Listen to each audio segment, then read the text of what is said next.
is a presentation of Fox Sports. We are Baltimore. We are LA.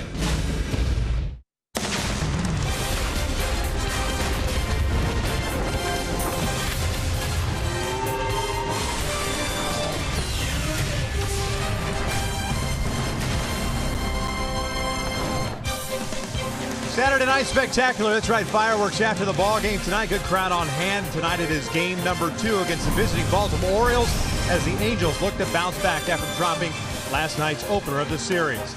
We welcome you inside Angel Stadium and back to Angels baseball here on Fox Sports West along with Mark Gubiza.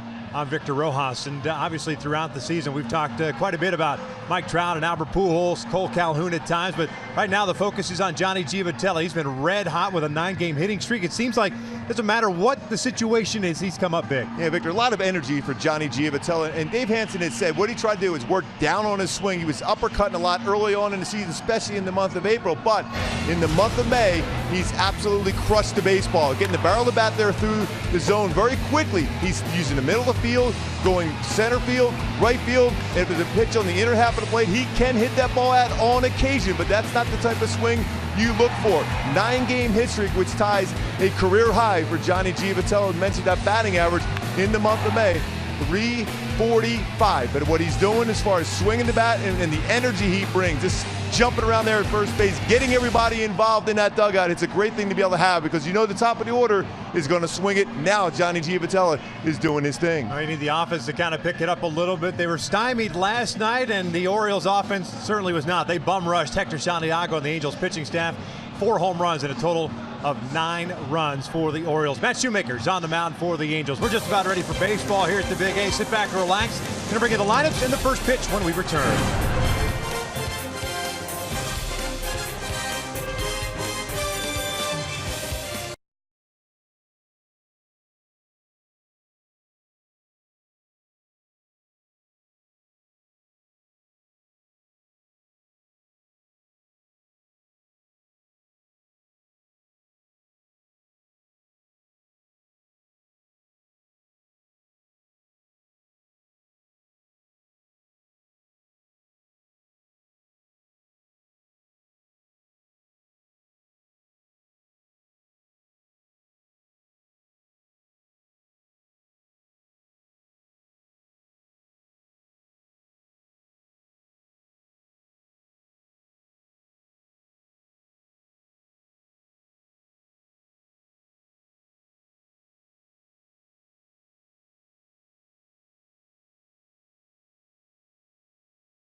Three-game set against the visiting Baltimore Orioles. Orioles sitting atop the American League East at the start of the day with a 25-15 record. The Angels, with the loss last night, ended up dropping a game in the standings, 5.5 at the start of the day. As we said, Seattle is playing Cincinnati. Actually, Seattle was beating Cincinnati the last time I had checked. I hadn't checked the scoreboard in a while. That was King Felix on the mound for Seattle. They had some home runs hit in that ball game too for Seattle. Texas was leading Houston as well. So we'll see what Matt Shoemaker and the Angels have in store tonight against the Baltimore Orioles. We mentioned the bum rushing that happened early on. Back-to-back home runs to start off the game against Hector Santiago. 4 total home runs.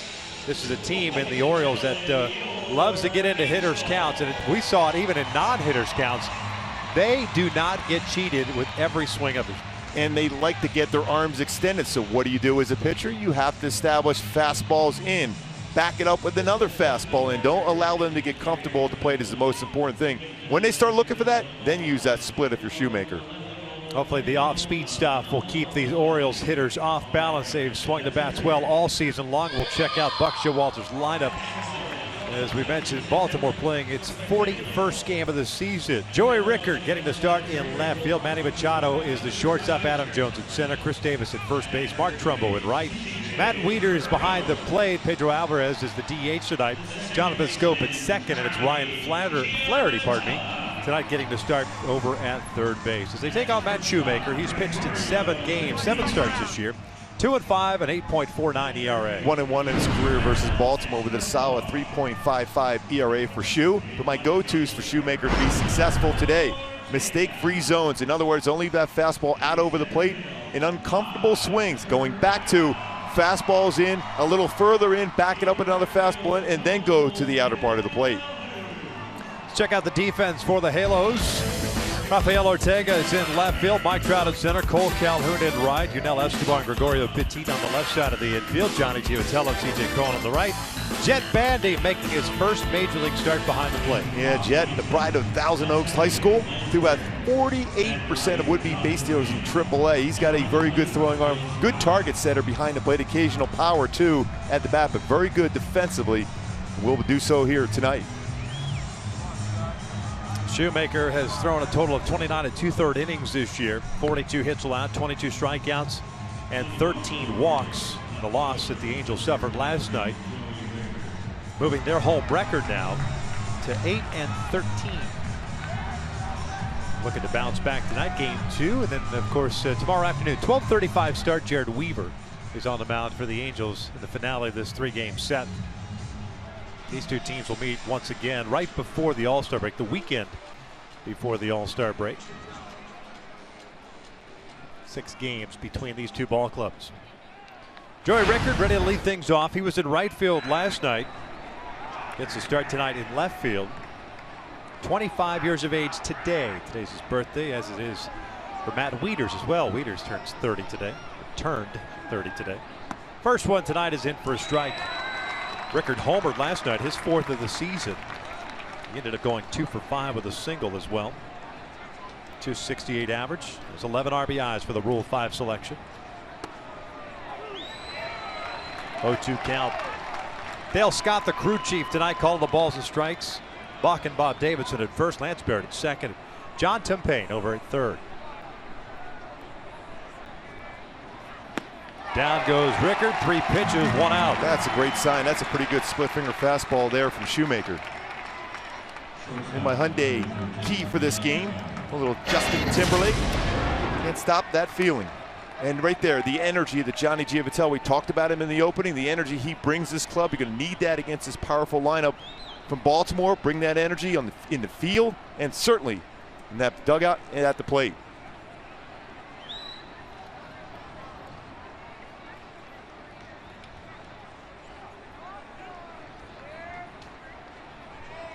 Manny Machado, shortstop.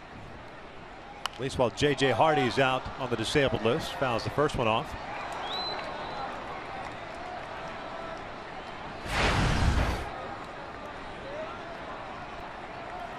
Machado hitting .323. Hit his 12th home run last night.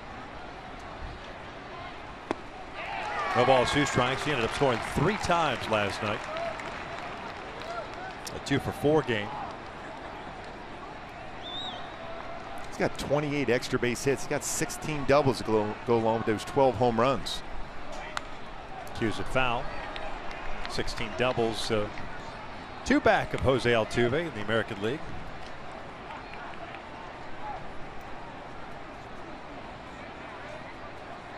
Two-time Gold Glove Award winner at third base.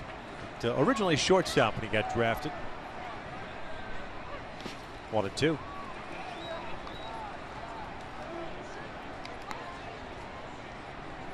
What you're seeing so far from Shoemaker, he's emphasizing to make sure he stays on top of his split finger fastball, top of his slider and curveball to go along with his fastball.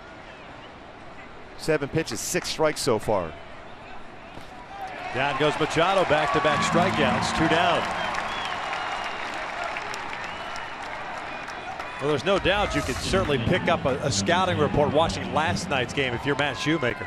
And look how that baseball just tumbles straight down, and credit Jet Bandy for not only calling that pitch but keeping that in front and able to scoop that one up. See the split finger grip, looks like a fastball, starts at the knees, ends up in the dirt. Excellent location and delivery of that pitch from Shoemaker. 2 quick outs, nobody on. Adam Jones, the center fielder, up. San Diego native ended up going 0 for 4 last night. Got on board in the first inning via the walk. Orioles had a total of 14 hits last night.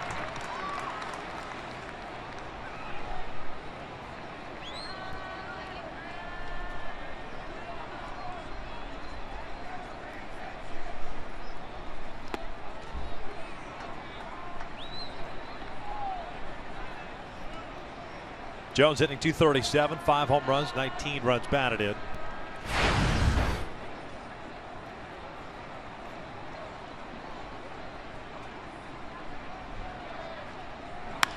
This one's out towards center field. Trout almost dead in his tracks is there. And a 1-2-3 inning for Shue. We'll head to the bottom of the first, scoreless.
Going to start off the ball game. We'll check out Social's lineup for the Angels, game number 43 of this season, and it's a very similar lineup to what we've seen of late here. Escobar, Calhoun, and Trout at the top third of the order. Pujols, Cron, Giavotella with Albert DHing. Ortega's in left, Bandy batting 8th and doing the catching, and then Gregorio Petit rounding out that starting 9.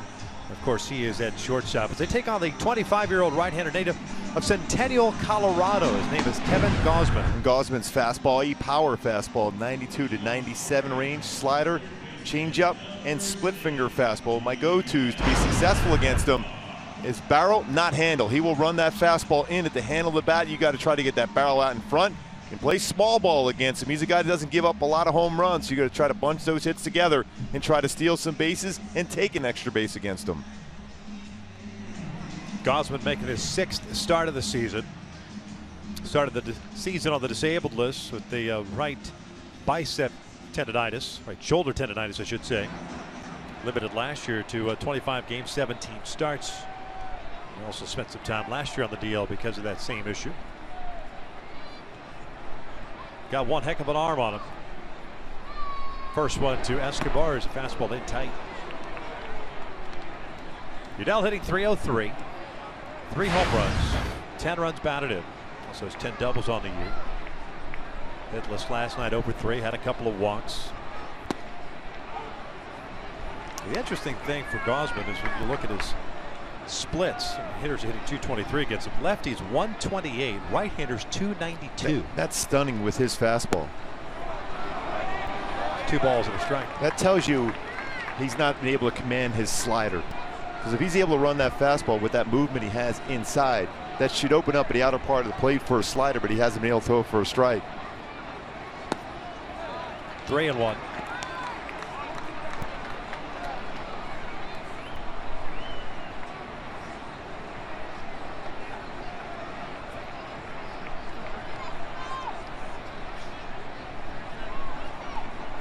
And there's ball 4, so a leadoff walk to start off the game. We'll bring up Calhoun as we check out the Orioles defensively. It's Rickard, Jones, Trumbo from left to right in the outfield. Flaherty, Machado, Scope, and Davis in the infield. Third to first, Wieters behind the dish. One of the best in the business out in center field. Adam Jones, 4-time Gold Glove winner, second most ever by an Orioles outfielder. Only Paul Blair, the great late Paul Blair, had 8. There it is. Good luck. There's an angel in the stands.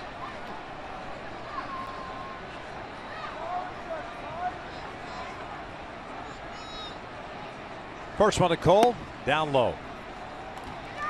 Cole's average of .288. 1 for 5 last night. The first inning double. Fan interference. It was his 8th double of the season.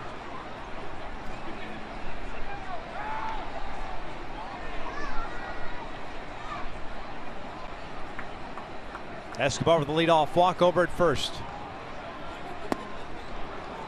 Thumb guard goes flying off the hand, so Cole has to go retrieve that. It's been an epidemic this year. Well, we've seen that quite a bit. And usually from left-handed batters. It's a split finger fastball. You see that when they're tumbling down and the thumb guard going flying away.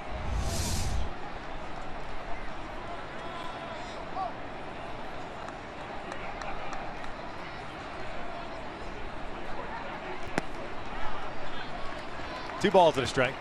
When you look at the type of pitches that Gausman will throw to left-handed batters, 69% of them will be fastballs, 20% split finger fastballs. Will throw 7% slider, 3% changeup.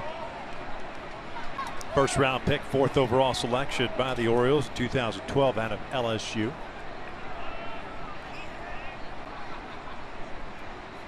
Two one.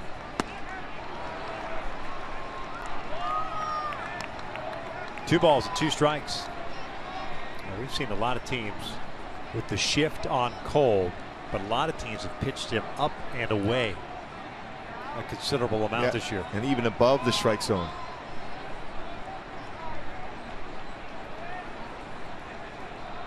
Gausman's coming off a no decision against the Tigers. Gave up 10 hits, 4 runs in 5 innings. 2-2.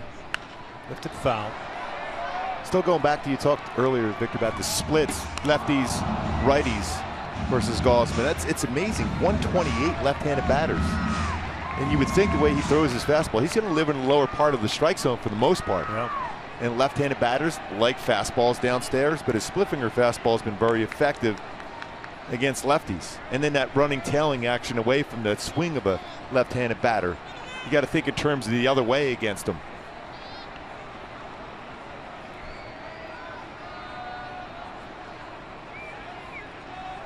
This is lined off the glove and it trickles towards second. Scope tried to flip it to second base.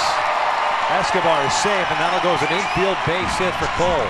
You know, that's not a bad play by Scope, because you figure after that ball's hit off the glove, he's going to go to first. He might round second base. You flip it back towards the base, you might have a chance of getting Escobar going beyond the bag at second. Not going to have a play at first, flips it back there to second.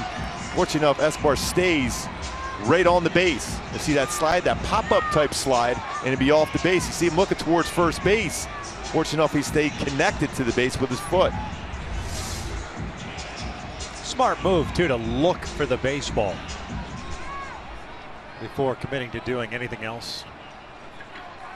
The 2 on, nobody out. Here's Trout.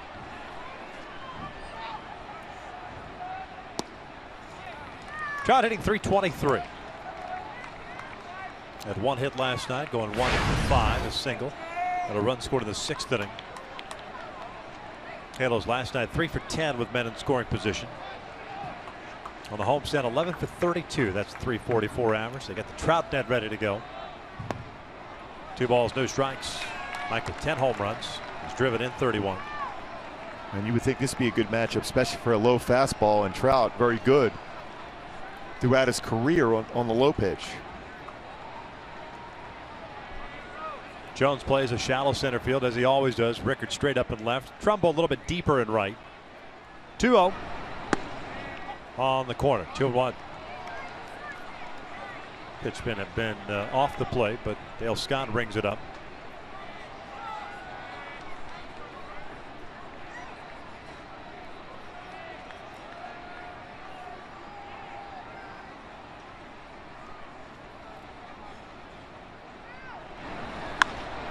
That is ripped, and that skimmed off the top of the dugout right into the seats. Hopefully it didn't get anybody.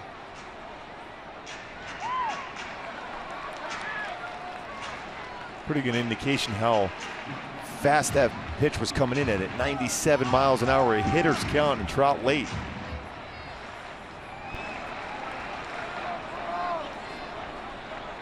Two balls and 2 strikes. Cool night here, 65 degrees at first pitch. Start time an hour later than normal on Saturday. On typical Saturdays anyway. Due to the Fox broadcast up in San Fran. Little dribbler, left side. Flaherty's only play is going to be to first. So Trout retired for out number 1. Escobar to third, Calhoun to second, and Albert coming up. That's that exact thing we were talking about at the go-tos. That's on the handle. That moving fastball at 97. And you really don't have a whole lot of time to react on it. You think that's over the plate, and then it runs in on you. We saw that a little bit last night from Mike Wright. Got a no decision. He's a starter that gave up 4 runs, 2 earned in 5 1/3. Heavy sink. A guy that also had a little trouble with his slider.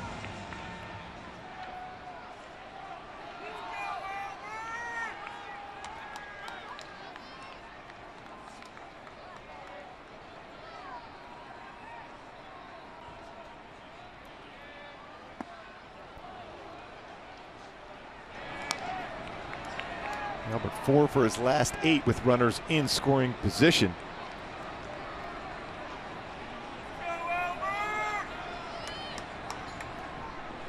Infield back for Baltimore. Albert hitting .228. Little chopper left side, going on contact as Escobar to throw to the plate, and Escobar's gunned down. Second straight night. In the first inning, the Angels have had a base runner going on contact, get thrown out at the plate, 2 outs.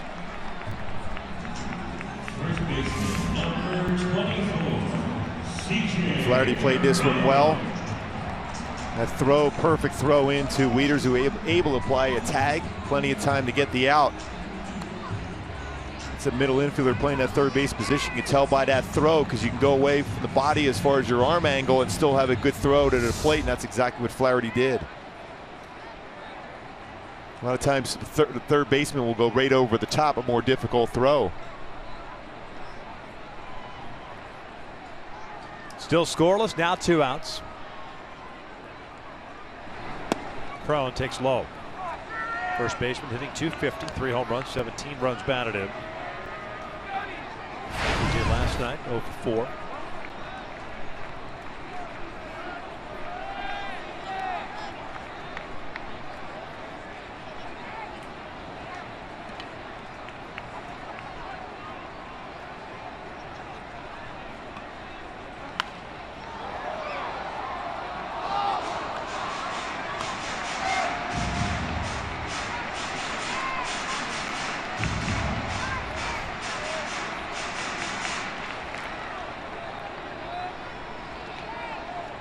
Calhoun, the base runner at third. Albert over at first.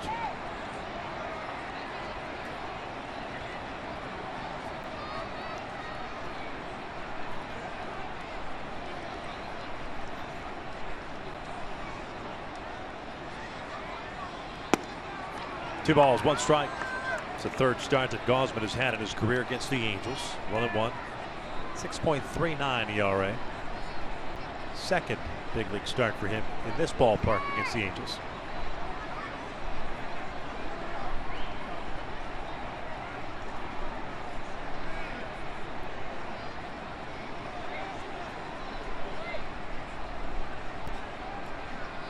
Ground ball over to Flaherty. Angels unable to score, even though they had base runners in the first one. It's the second scoreless.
Score Davis, Trumbo, and Wieters coming up. And the Mark Goon fan club is in attendance indeed. tonight. Look at that. Outstanding. Perfect. Oh, yes. That's nice. Perfect. You have to send the check later? Later. Oh, later. Okay. Yes. I wasn't sure if it was like a payoff before the game. That's awesome. And she came up and she got it signed. Yeah, I went over and signed it. She's very, very nice. Huge, huge Angel fan. Yeah. Chris Davis hitting .243 with 10 home runs, 27 RBIs.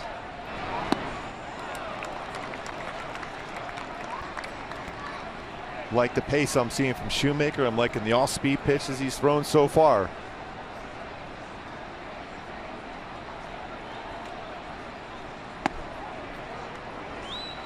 Two balls, one strike. Davis last night snapped a 4-4 tie in the seventh with a 2-out home run the opposite way. His 10th of the year. 2-2. It's one of those pitches, though, you got to be careful in the fastball up there. As Chris Davis has, you mentioned, good power the other way. 3 home runs to the opposite field, which is tied for second in baseball. Down goes Davis for out number 1 here in the second inning. It's the third strikeout for Shoemaker. And that's another real good split finger fastball he's been throwing so far, Shoemaker. And that's important for him. That pitch, he's getting on top of that one. And when he does that, he's going to be successful. This one right here, at times when he has that wrist turn with the splitter goes this way, he wants that splitter to go straight down. And so far, it's worked very effectively for Shoemaker. Shoes coming off a start in which he gave up 3 runs on 6 hits in his 5 innings of work against the Dodgers on Monday. 7-6 Angel victory. This one's fouled back.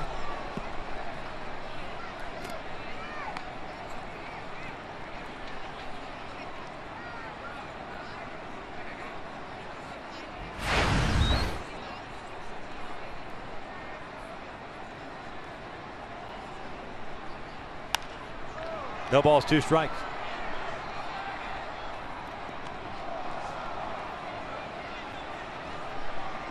Jumbo at 306 average, hit his 13th last night. A 2-run shot in the 3rd. One of 3 home runs that Santiago gave up. His 2 2/3 before the ejection.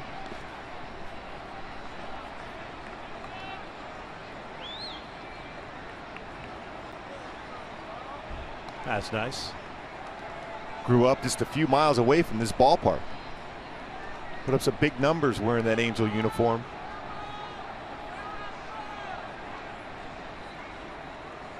'18th round pick in 04. Down low.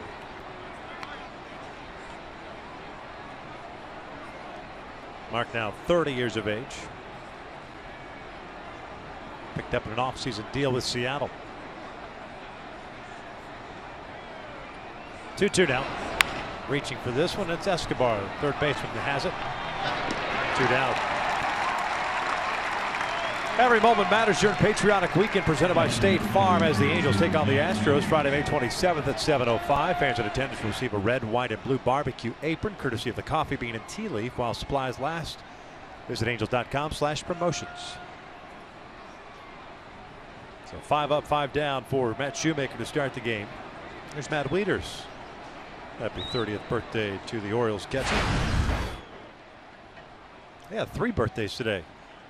Rickard, Wieters, and Mark Quinn, their assistant hitting coach. Yeah. So they got that going. Yeah, no, that's a plus. Wieters had a 3-hit game last night, going 3 for 5 with 3 singles. 1-1.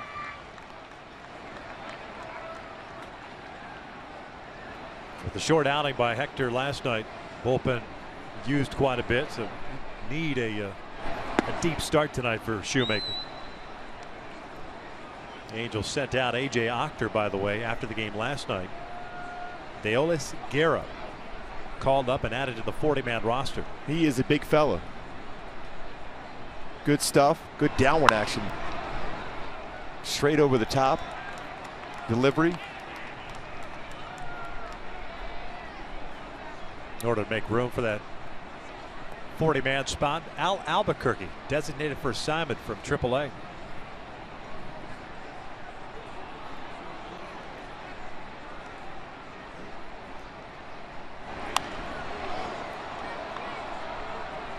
See that reaction by Matt Shoemaker on that fastball.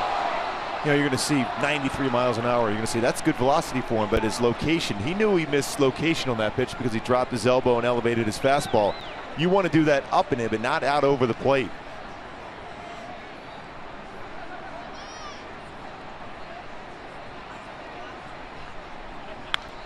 This one's popped up.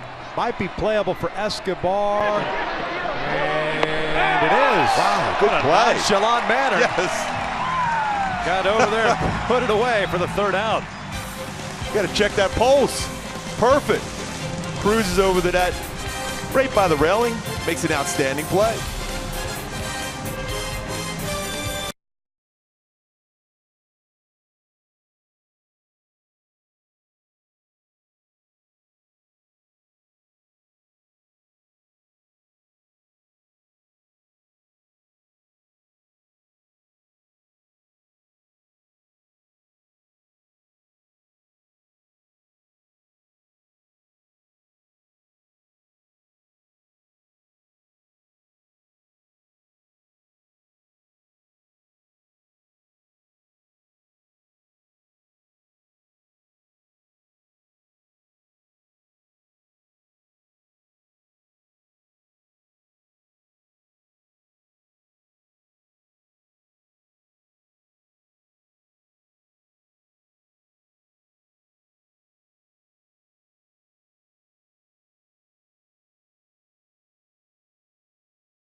No score. The Angels sending up Johnny Giavatello, Rafael Ortega, and Jet Bandy making his first major league start.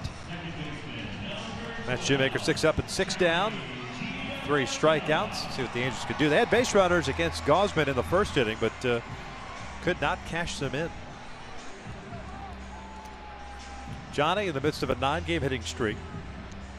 Raised his batting average .264, has a couple of home runs and 12 RBIs.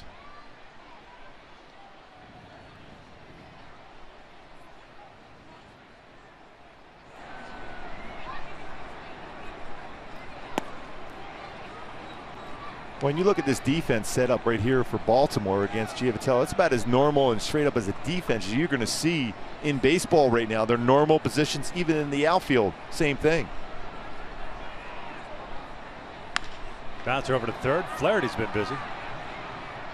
And Davis keeps the foot on the bag, and there's out number 1. Left fielder, number 39. That's the 4th ground ball to Flaherty already. And that's the thing about Buck Showalter. He knows with Gausman on the mound, you're going to get a lot of that sink action. If he's throwing the ball well, the third baseman is going to be extremely busy. There's Buck, 7th season at the helm of the Orioles. Not a whole lot was expected out of the Orioles going into the season.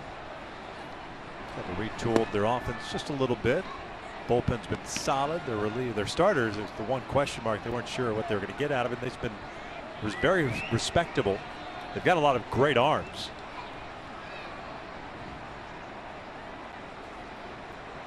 And that's the thing everyone said. They're going to score runs, but I don't think they have enough pitching. But the arms that we've seen, that's a pretty good power arm, especially in their bullpen. You mentioned the numbers last night. They were outstanding. I think when you start comparing the Angels to other teams, is from what we've seen to date. A lot of pitch to contact type of guys in the Angels bullpen versus some of the teams we've had. And when you have had the injuries that the Angels have had in the starting rotation, it makes it that much more difficult for that bullpen to give you multiple innings to soak up some of those frames. And you do have to go pitcher to pitcher to pitcher, inning to inning to inning, and that's where the bullpen starts to get worn out. And it taxes you. Each and every night you're seeing 4 or 5, sometimes 6 relievers coming in the game. Pretty much every night. They had a streak of 14 straight games of using 4 or more pitchers in the course of those games. When you look at last night, Wright goes 5 1/3, then Givens an inning and a third, O'Day an inning and a third, Brock 1. The Angels had to kind of piece it together toward the end there, stretching out Moore for a couple of innings. But then it puts you in a situation of, all right, is Moore available tonight? And so on and so forth. It's been kind of a revolving situation for the Angels on a game-by-game basis, especially in this stretch of 16 straight without a day off. Bandy fouls it off, and it's no balls and 2 strikes. Boy, last year when Bandy got his first hit, major league hit, being a home run, that was amazing. And the reception he got back in the dugout, and the Angels had lost that. We're losing that game at that point. You see how much he means to his teammates. September 20th at Minnesota. 1 and only hit. Takes outside, 1-2. Sitting .274 AAA this year with a couple of home runs and 21 runs batted in. 31st round selection in 2011 at the University of Arizona.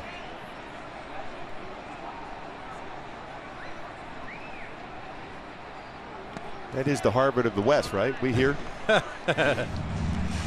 Let's go back to Minnesota last September, and here's the home run for Bandy. They're down and got a breaking pitch. Extremely strong. Good to get that first major league hit being a home run. You can see that reception in that dugout. Full count. He's worked pretty good at bat. Started out 0-2, now 3-2.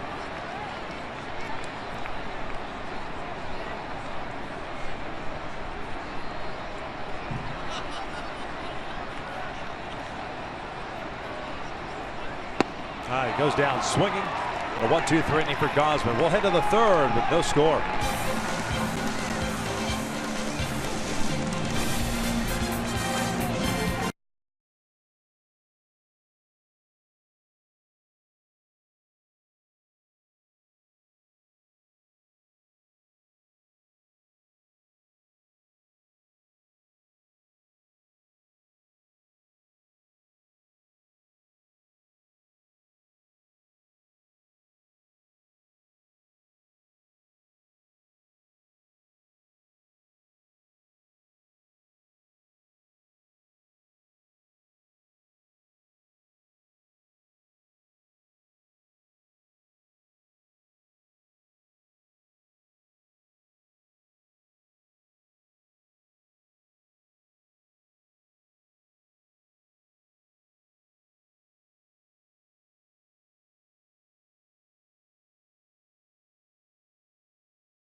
you by Ram Trucks. One of the tools that Matt Shoemaker needs to be successful. That split finger fastball. You see the grip. He's on top of the baseball, and then as he releases, pronates the wrist to be able to create that downward action. You see where that contact is made off the end of the bat, the top of the bat, and a pop-up to third base. Excellent pitch. And a lot of people, when you hear splitter, you know, obviously, when you think of the great splitters, the Bruce Sutters, even Brian Harvey, the former Angel closer, it's a different type of splitter than what Shoe throws. It's just, and that's just the way he throws it. Yeah, I mean, he throws it more where he turns the wrist to be able to create that downward and even go in away action. Those guys would push their thumb through the baseball and then it would go straight down. It'll be as hard as their fastball, too. First one's in for a strike on Alvarez, the DH. Hitting 200 on the year with a couple of home runs. 9 runs batted in for the former Pirate.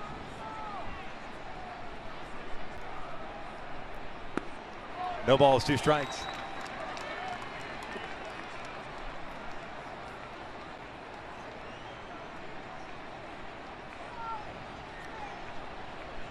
Shoemaker with already 4 0-2 counts.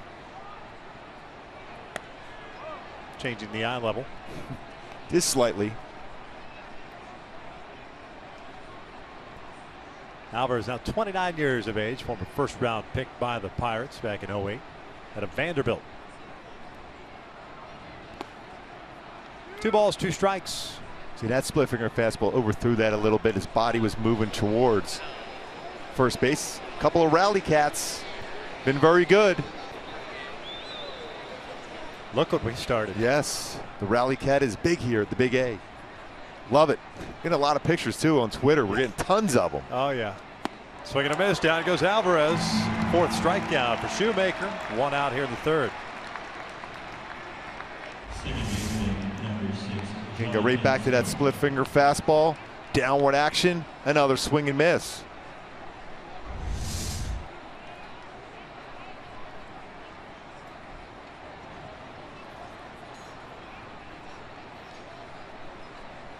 Here's Jonathan Scope, the second baseman.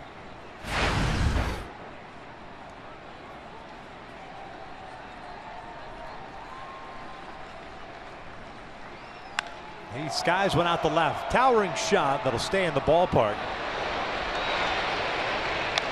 2 down. This is an aggressive Orioles team that you can get some quick outs on, assuming you make your pitches. Yeah, because they will, if they sense or see a rotation of a baseball that it's a fastball, they're swinging. And that was in just enough to keep that in the ballpark. Machado's one of those guys that swing aggressively early. Trumbo the same. Chris Davis, Adam Jones, they are up there hacking, especially on a fastball.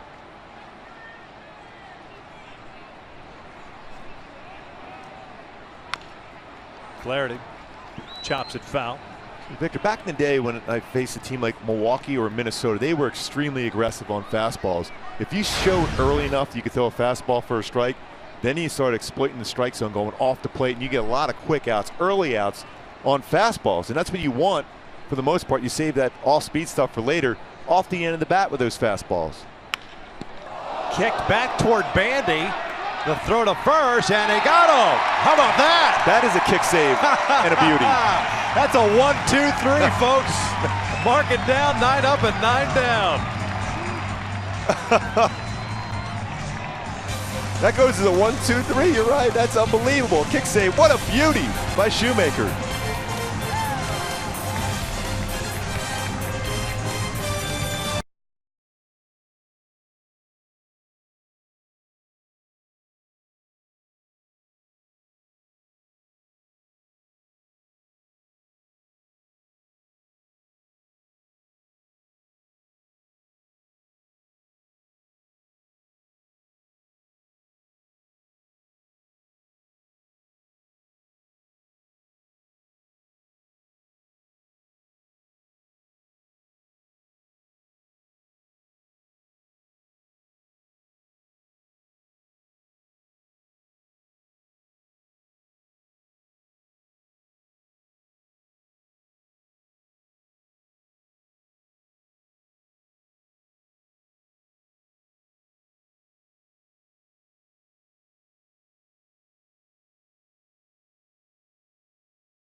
the bottom of the third. What a play to end it, that last inning, and it's worthy of a Carlos Cam replay. Flaherty right back up the middle. Kick save and a beauty, but how quickly Bandy gets out of that catching position. He's 6'4" catcher and fires the ball down to first base to complete a 1-2-3 put out at first base. Jack Lazorko sitting in Texas right now saying that's how you do it. Yes. Son. Former goalie that he was. Yeah. Not quite the splits that Jack used to get into, but no. Hey, whatever works. 9-1-2 for the Angels here in the third. Kirk McCaskill was a hockey player. Yeah, as well. he was extremely quick also. Petit, Escobar, and Calhoun here in the third inning. Gausman had himself a 1-2-3 second, including his first couple of strikeouts. Petit hitting .250, has a double, a couple of runs batted in.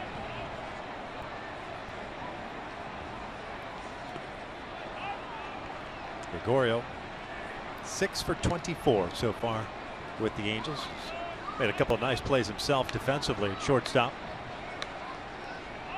Seems like he'll be the guy for now until Andrelton Simmons comes back from surgery. This was fouled off. And Anderson was throwing the baseball today earlier just to get that arm activated. Not catching the baseball yet, but throwing. As the left thumb the injury occurred upon. Cliff Pennington's on the DL with a hamstring issue.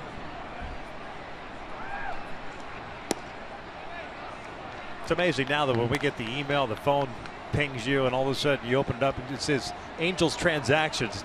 Your first thing is, all right, who went down today? What's next? Seriously, yeah. I mean that's just how it's been this year as far as DLs. But today was just the move of Guerra joining the bullpen and Octor being sent down. This is back up the middle of the base hit. Good piece of hitting by Petit with 2 strikes. Yeah, he really stayed back on that baseball, let that slider travel a little bit deeper in the strike zone. Back up the middle, that's what you have to do against Gausman. You try to pull him, you're going to get a lot of action at third base, that spinning action. His wrist drops down. He doesn't quite get on top of that, create better tilt on his slider, and that's the reason why right-handed batters coming in this game 292 against him. You know, some organizations want you to throw sliders, and I remember when I signed with the Angels in '90, you know, I just converted to closing, and I threw a curveball and a modified splitter. The organization wanted me to throw slider. I couldn't throw a slider to save my life, and they would teach me, it's just a fastball, just cut it at the very end. Couldn't do it. It's not easy. No. When I signed with Kansas City out of high school, I threw a 4-seam fastball and a curveball. As soon as I got to Kansas City, you're not throwing any more 4-seam fastballs and you're not throwing any more curveballs. 2-seam slider. And, you know, in those days, you're okay. Yeah. Yeah, exactly. Yeah. I mean, you don't have much of a choice. If you want me to throw left-handed, I'll give it a shot.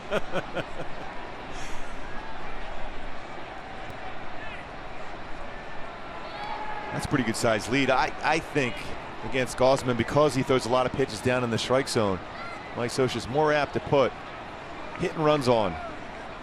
And Gausman has allowed 3 stolen bases in 5 attempts. There's 1 career pickoff. Anytime you're in the lower part of the strike zone, you have a better chance to put a hit and run on.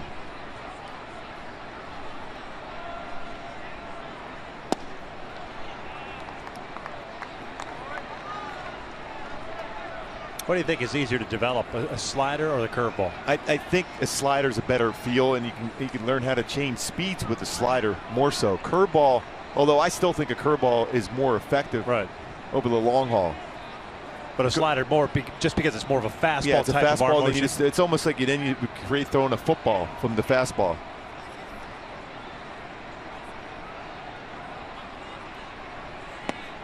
Off speed pitch, and it's 2 balls and a strike. Escobar worked the walk in the first.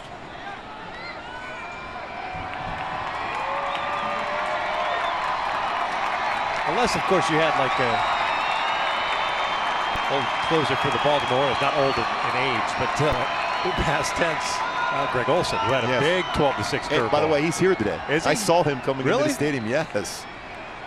Brought his son, his wife, here at the ballpark. I guess I should have used former instead of old.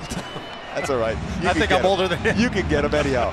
Yeah, Victor, getting back to that whole difference between a slider and a curveball. The slider's here. You go like gets this action right here as a slider. Curveball's more in this direction, but a slider's here. You can change speeds on it, but it's a little more difficult. You feel that in your elbow a little bit more so than the curveball straight over the top.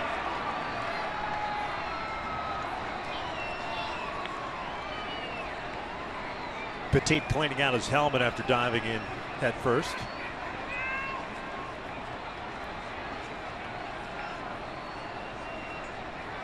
Two balls and a strike. Petit with a leadoff singles over at first base.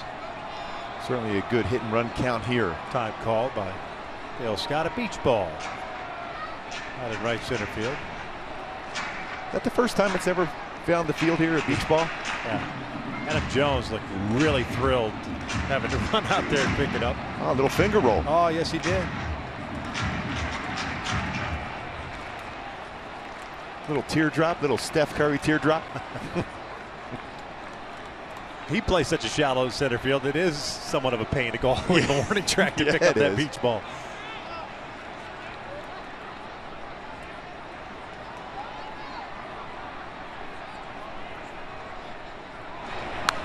Foul back.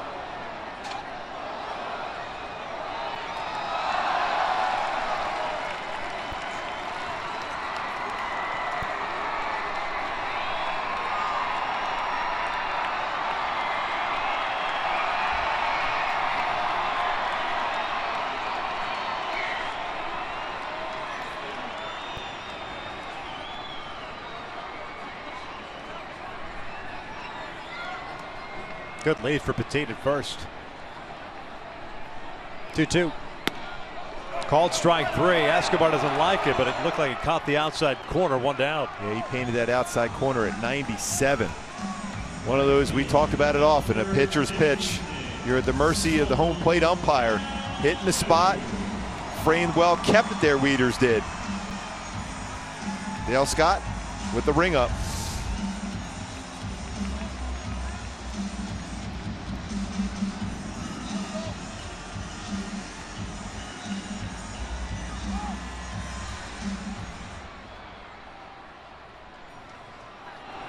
Cole with a base hit in the first is 1 for 1.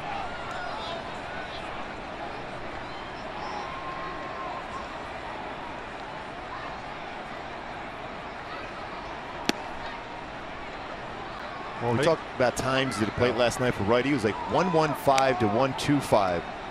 Gausman the same thing. But what you got to try to do is you have all these reports, you know, in your hands in that dugout. Certain counts, he will throw the split finger fastball, and he throws a lot of split finger fastball. The second pitch, being behind in the count to a left-handed batter. So these are the times where you might pick a chance to try to steal a base.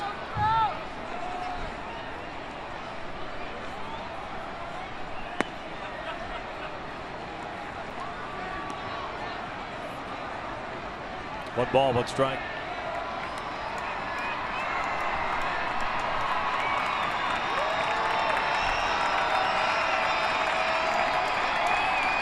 Scoreless here in the third.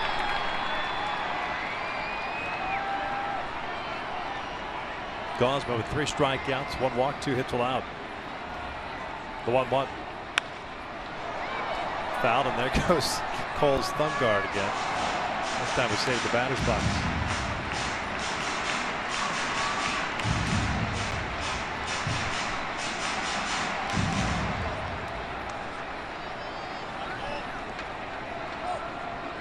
Gorgeous night here at the Big A. What a perfect day. That's a great view also. Want to do the game from up there? Yes. All right with that? Yes. Might have to actually call it from a monitor. Lifted out to shallow left. Rickard coming in. 2 down. Center field, number 27. So Trout back. 2 outs now, the man at first. Mike grounded out to third base in his first debut.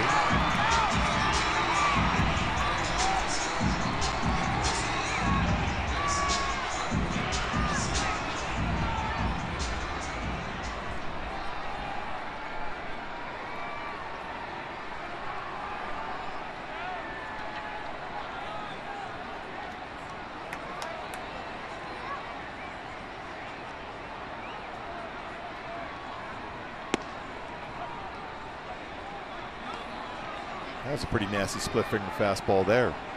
He will throw a changeup and a splitter. He's about 14% of his pitches are sliders. Overall, 68% fastballs.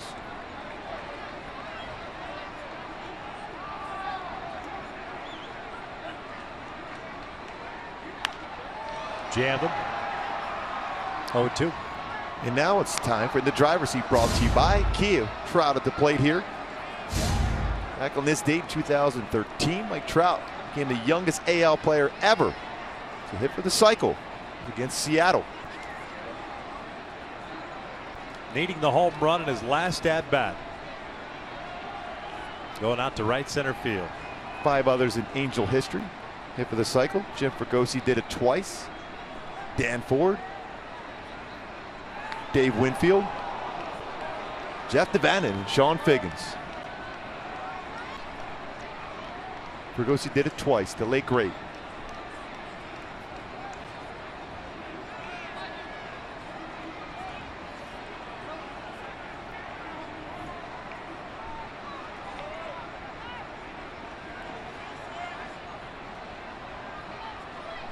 No balls, 2 strikes. Trout gets jammed and offset foul. Running that pitch in on the hands. Nasty movement to it.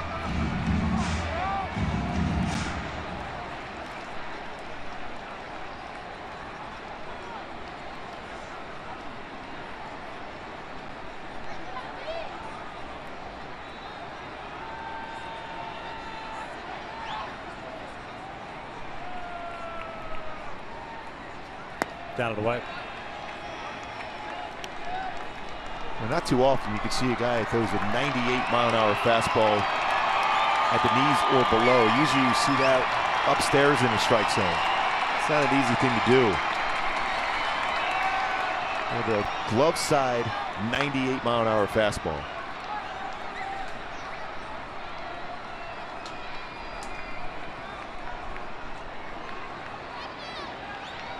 Trout pulls one through the left side, a base hit. So 2 on with 2 outs.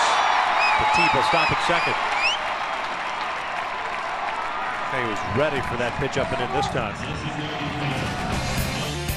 Going back to that cycle that he hit for, beats out an infield hit, that great speed 3 years ago today. How quick those hands are. Going inside out. Himself a triple. Then lines this one on a fastball on the inside part of the play for a double. Says, whoa, slow down. And then the home run to complete the cycle. As only Mike Trout could do, going the other way. And the applause from the fans.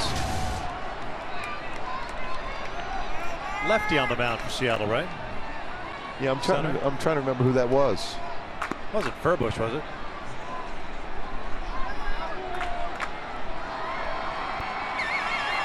Not sure if Charlie was on the mound. Did you let that home run? I'm pretty sure it was a left-hander. Albert 0 for 1.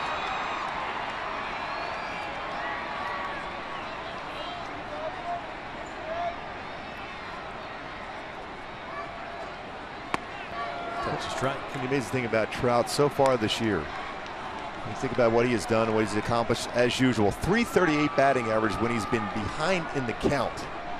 So you're hitting the pitcher's pitch, where he's focused on finishing you up in an at bat. Yet he's still hitting that high, about 340 range.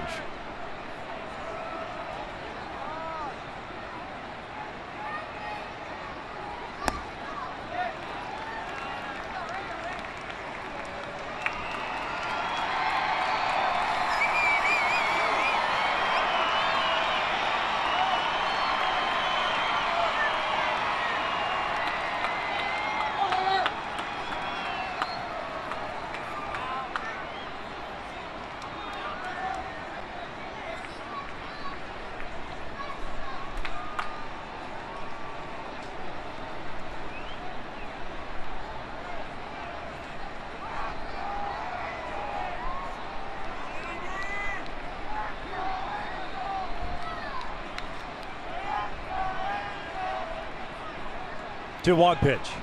Down low. 3 balls and a strike. It was Lucas Litke.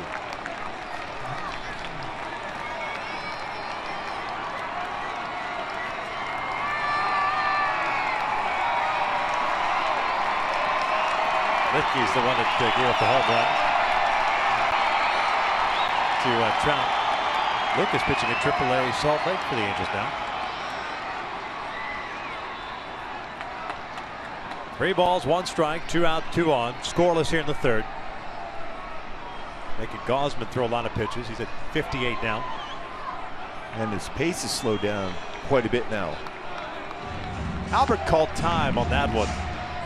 Petit continued to get a bigger lead there, and I think that may be more of a distraction to Albert than anything else. Crone's on deck. 33 of the 58 pitch thrown have been strikes, 25 of them out of the strike zone though. He's got a lot of movement, very difficult to throw consistent strikes. Oh, right down the pipe for a strike. I don't know if Albert was looking for something off speed, but that was straight as a string. So a full count. Runners will get a head start here.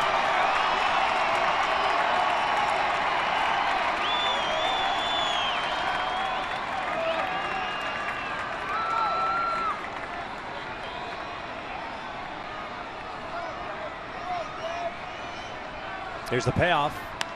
Albert pops it up first base side. Weeder's giving chase, as is Davis, and it's into the dugout. Gausman was there as well. Got over there quickly. Yeah, I would too if I jammed Albert Pujols. I don't want to face him again. I see all those home runs and hits and RBI he's had in his career on the way to the Hall of Fame. If I get it out, I'm going to run as far as I can to catch it.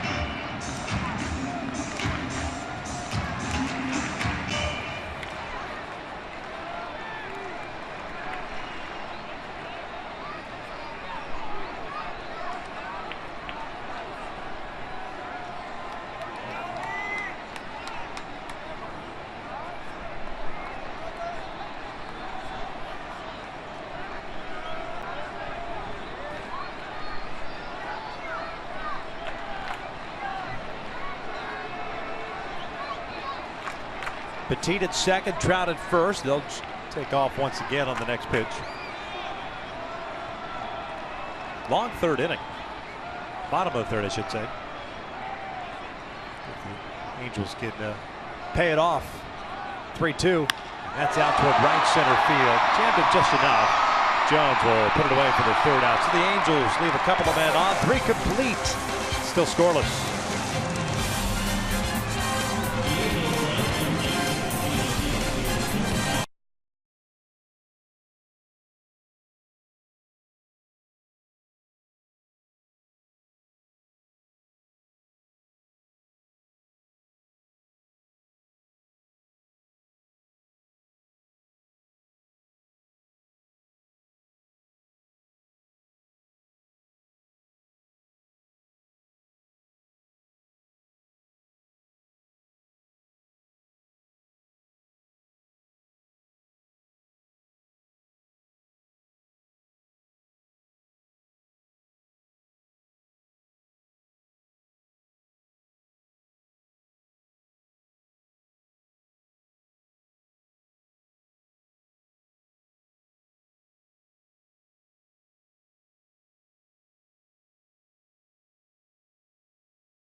Here at Angel Stadium, game 2 of a 3-game set against the Orioles. Hey folks, every fan matters, and the Angels take on the Tigers on Tuesday, May 31st at 7:05. Fans in attendance will receive a stylish, mind you, weathered baseball cap, courtesy of Fox Sports West. While supplies last, visit angels.com/promotions to get your tickets. Stylish and weathered. Oh yeah, 2 words you never thought you'd see together. Stylish and weathered. This every night when they see us in the opening. Top of the order, Joey Rickard. Take upstairs. 9 up, 9 down for Matt Shoemaker. 4 strikeouts. He's not allowed a base runner through 3. Rickard struck out to lead off the game.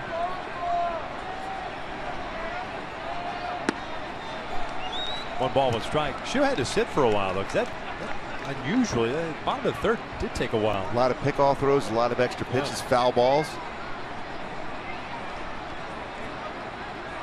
27 pitches for Gausman. 2 balls, 1 strike. Matt had thrown 35 coming into this inning.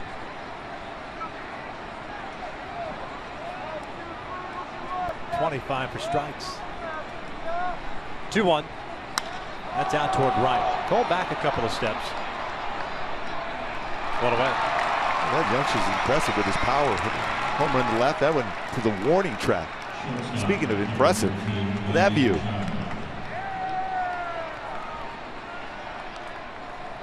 Looking to light up that halo tonight. You putting in the call? Yes. Yeah.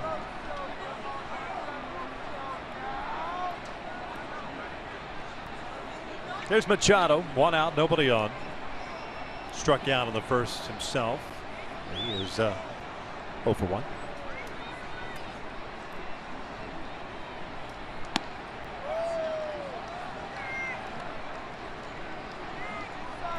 Continuing that good pace for Matt Shoemaker.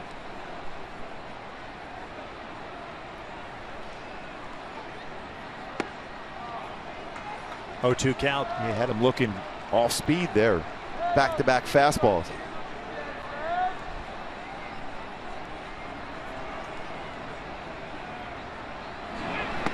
That's a called strike 3. Down goes Machado. 2 outs. As soon as Dale Scott does that little 2-step going back, he's going to ring somebody up. Split finger fastball outside part of the plate. He ran that one back. Yeah. I mean, you could just watch Jet Bandy's reaction to it. Look, it was an odd pitch. It worked. You make 3 quality pitches like that and you make Machado look at all 3. That's impressive.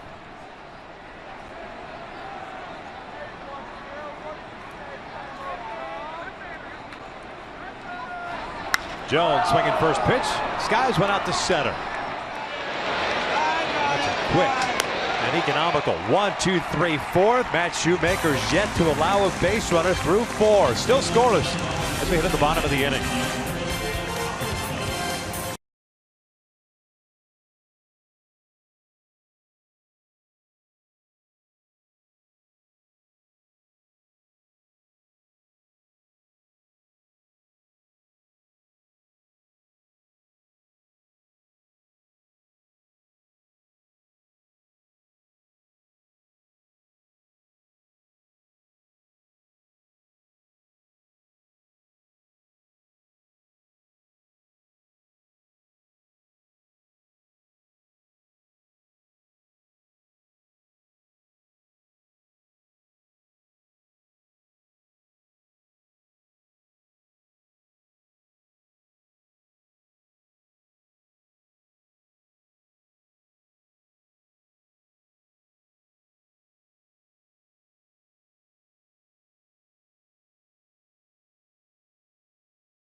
Subaru, making the world a better place. And that's why they created Subaru Loves to Care, their commitment to a healthier community. And by El Pollo Loco, try the new double chicken salads today. Bottom of the fourth inning with no score. The Angels have had a couple of innings in which they had base runners. Yum. Did not score because, you know what, they lack sugar. Yes. They needed the cotton candy. They needed the cotton candy. 12 up, 12 down for Matt Shoemaker. 5 strikeouts, no walks, and is not allowed a hit. Crone, Giavotella, Ortega here in the fourth. And that was important for Shoemaker to have a quick inning to get Gausman back out there after throwing 27 pitches in the last half inning. Now if I'm CJ Crone, I'm sitting fastball first pitch. If I get it, I'm letting it fly.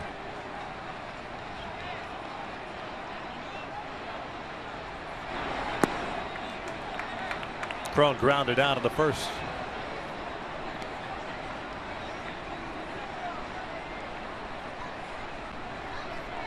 Halos 0 for 4 tonight with men in scoring position.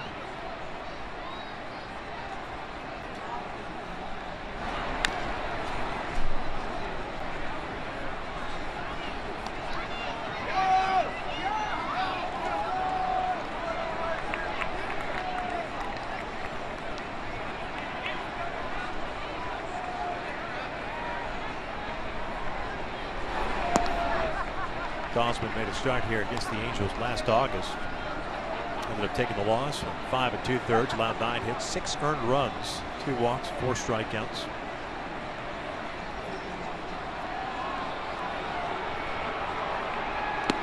That's a strike. Crone backed out of the batter's box because a beach ball had hit the right field grass. Time wasn't called, so the pitch counts. It's 2-2.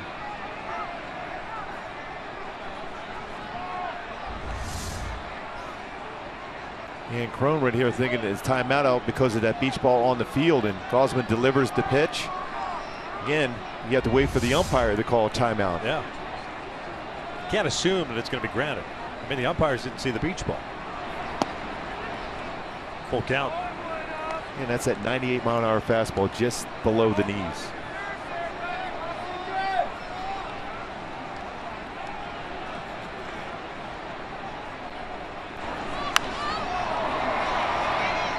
Chris Davis, the first baseman, calling for this one. Foul territory. He'll make the catch for the first out. Now here's tonight's Cold Hard Facts, which are brought to you by Clean Crisp. Coors Light, 10 Angels are currently on the disabled list. It's the most Angels have had before the end of May. They've been keeping this tally since 1987. There's Richards, Heaney.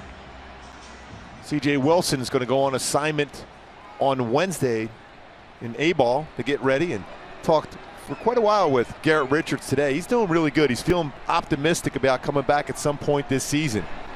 Got that stem cell injection into his elbow. Talked about percentages of coming back and what the doctors feel is a good way to go about keeping him healthy and getting him back on that mound sometime this season. Very optimistic. The way he looked at it, it makes perfect sense. Number one, it didn't hurt him. He wasn't in pain. And number two, if he were to opt for Tommy John surgery, I guess in a conservative manner, it'd be maybe the end of next year. So why not go ahead and try this effort as Giavotella extends his hitting streak to 10 games and see if he can come back this year. And then if it doesn't work out, then have the Tommy John surgery and 17. He's going to pretty much be on the same timetable, regardless. Everyone seemed to want to jump the gun early on that he was going to have the surgery, but once he said, "I'm not in pain and I want to have a second, opinion on it," and the ligament we talk about a lot with the Tommy John surgery, different as far as where it was frayed going lateral. I mean, it's horizontal, the fraying is compared to lateral as far as the fraying with most guys that have that type of surgery. So he's optimistic. 1 out, 1 on. Johnny now with a 10-game streak, and here's Ortega, who struck out his first time up. The Angels, by the way, are playing with a 24-man roster.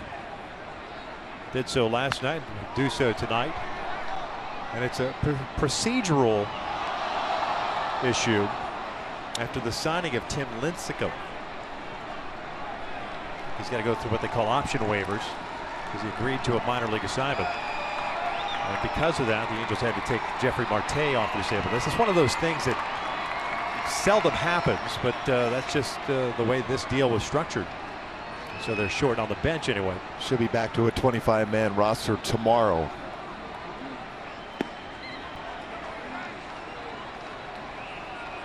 By the way, another real good swing by Giavotella. 10-game hit streak now. We showed that in the opening, how well he's hit the ball to all fields, that level swing. And I think you have to force the issue here, especially Ortega can put the ball on the ground. You might see Giavotella on the move at some point in this at bat with a hit and run being put on. 1-1 pitch. Runners on the move. Davis only plays to first, so Giavotella ends up at second. Now there are 2 outs. Again, because that hit and run being put on, if it's over just a little bit, that's going in the right field, and Giavotella is going all the way over to third base, but now still in scoring position. And going back to my Hyundai key to the game, can't stop the feeling, and that's that energy that Giavotella brings. Talked about him beginning part of the game in the opening. See a base hit here, going on that hit and run, and you know anything into that outfield, he is going to go motoring around that third base and try to get that first run of the game.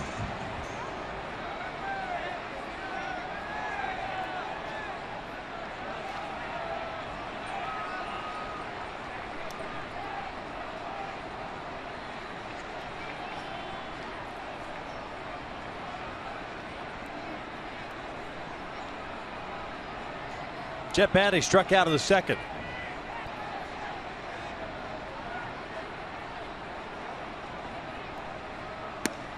Takes a strike.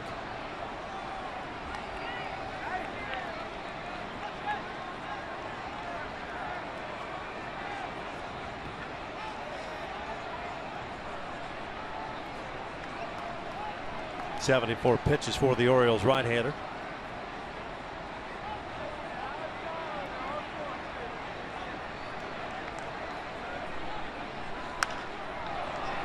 Oh, 2. That's some serious life on a fastball. I know we've said it a couple times already. When you're 97, 98, lower part of the strike zone, all you can do is hit that ball on the ground or try to line drive it. It's very difficult to create lift on a pitch down there, unless he runs it in down and in. Otherwise, it's very difficult. You got to think middle of the field.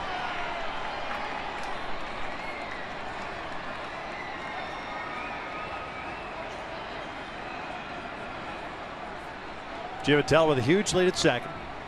0-2, and that's out toward left. Ricker will make the catch, and that's the third down. The Angels leave another in scoring position. 4 complete, still scoreless here at the Big A.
The 5th inning. Hey folks, Monday it's an American League West battle as Mike Trout and the Angels square off against Prince Fielder and the Rangers in a game you can only see on FS1. It all starts at 4:30 p.m. Pacific, or you can watch it live on Fox Sports Go. Kevin Burkhardt will have the call of that game along with Mark Gubiza. Monday in Texas will be on FS1. Nick Tropiano coming off an excellent start his last time out, be on the hill.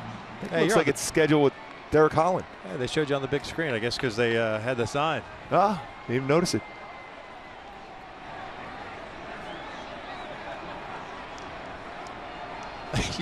I sit next to you. It's my 7th season, and like I'm excited because I see you on the big screen. Hey, look. I know that dude. I know that guy. There's Chris Davis to lead things off. Unbelievable. It's the little things in life. It's one of those fast times at Ridgemount High moments. Oh, man. Davis struck out on the second. One of 5 punch outs for Matt Shoemaker.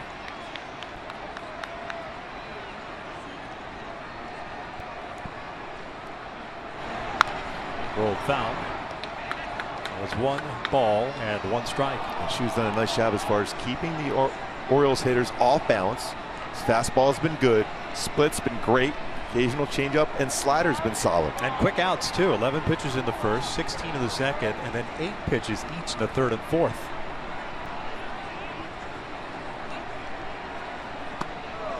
One and two. That's a nasty movement down the way. And the key to pitching is getting hitters to guess along with you. And when you do that, that's when you can exploit the strike zone.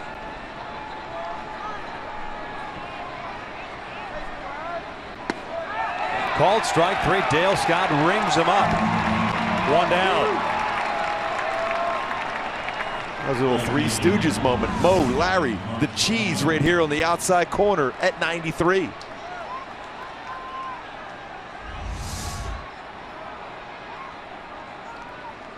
So far, excellent from Shoemaker. 4 1/3, zeros across the board with 6 punch-outs. 13 up, 13 down for Shoemaker. Here's Mark Trumbo. Ground ball to third, his first time up. That's a strike.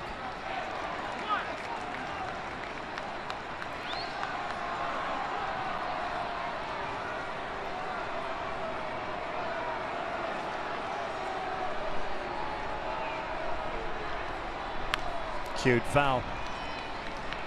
No balls and 2 strikes.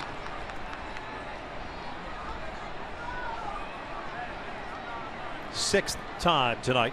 Shoemaker's gone to an 0-2 count.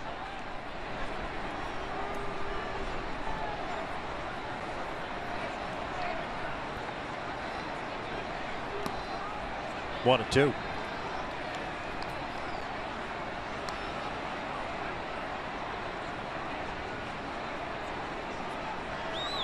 Scoreless here in the 5th.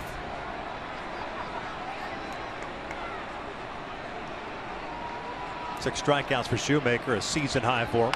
Trumbo bounces this one to third. Escobar plays a short high. Off balance throw. It's true. 2 down. Tell you what, that split finger fastball has been perfect so far for Shoe.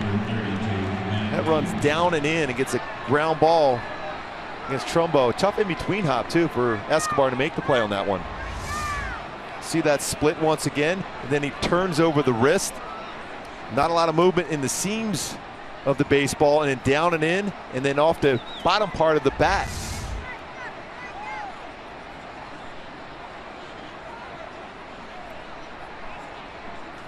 Matt Waiters takes a strike.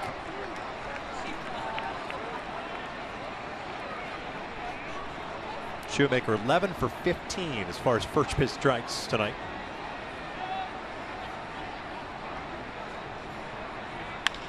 This one's out to left field. Ortega coming in. He'll dive and he can't get it. He gets by him. It'll trickle out toward the warning track. Wieters on his way to second. He'll stop there with a 2-out double. First base runner of the game for Baltimore. It's a valiant effort there for Ortega to try to run that one down. Especially because Wieters has good power the other way, so you have to respect that, play a little deeper. He missed a fastball, went inside out on it. Almost able to track that one down. Full extension on the dive after that play we saw the other day where he dove right by the chalk line.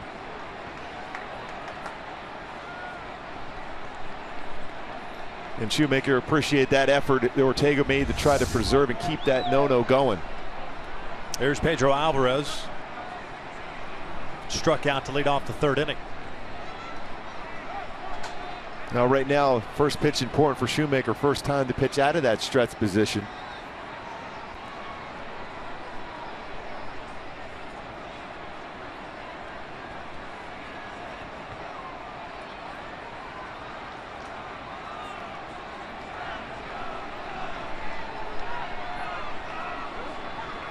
Shift on with Alvarez at the plate, and he'll take low.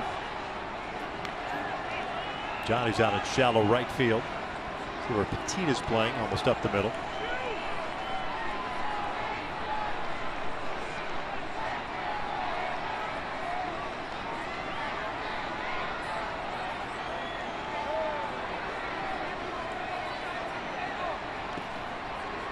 Two balls and no strikes.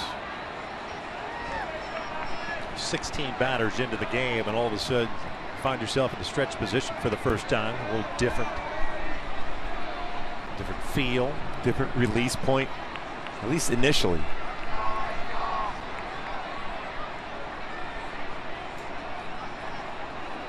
It's the first time tonight that he's had a 2-0 count. 3 balls, no strikes. Jonathan Scope is on deck. Got to be careful here, though. Don't disgroove a fastball.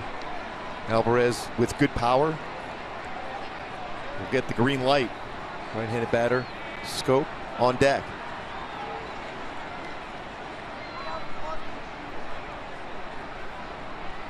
Ground ball back up the middle, right to Petit. One to the bottom of the 5th, still scoreless.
In the 5th inning, 9-1-2 coming up for the Angels. I want to remind you this copyrighted telecast is presented by authority of the Los Angeles Angels and may not be reproduced or retransmitted in any form.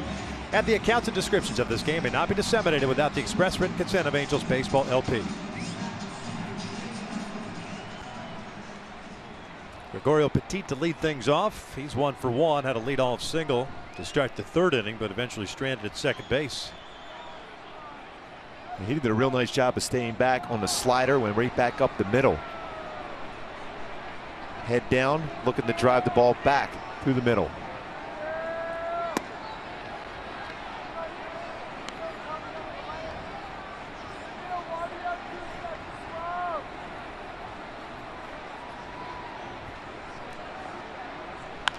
Pulls this one foul. It's no balls and 2 strikes.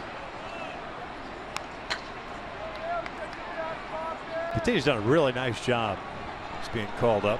This fellow man, obviously a A veteran of many minor league seasons, now 31 years of age. Doesn't look overwhelmed. What you'd expect of a guy with so many games at the minor league level. Knows how difficult it is to get to this spot. I'll tell you, his arm strength is amazing. He's got good baseball instincts also.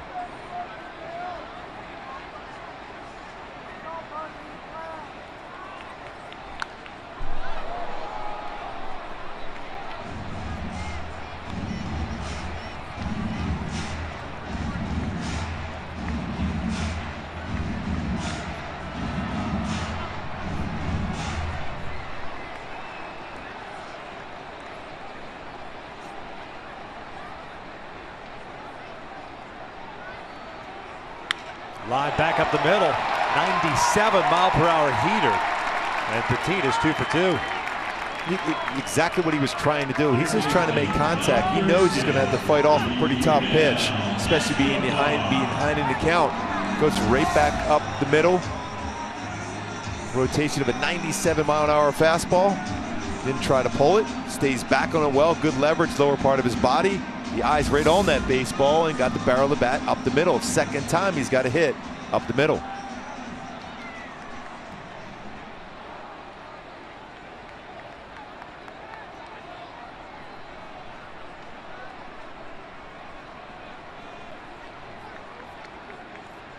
Here's Escobar. Walk and a strikeout.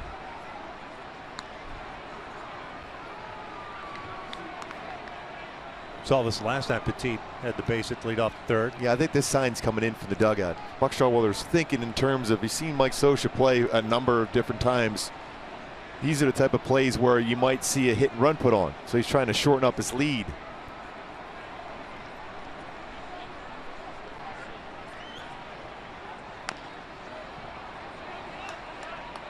No balls and a strike on you now. Went down looking into third inning. 3 strikeouts for Gausman to go with 1 walk. And now 5 hits allowed. Those have good career numbers against him. 6 for 11 for Escobar versus Gausman.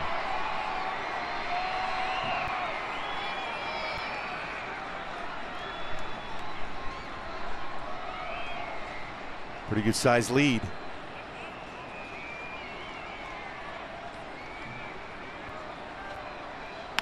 Ground ball towards short. Machado to Scope to Davis. Double play, 2 down.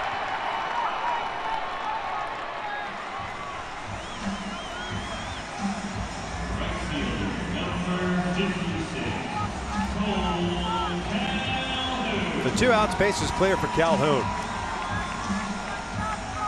It's the 9th double play that Escobar has hit into this year. That leads the team. Pujols second with 7. 46th as a team. Yeah.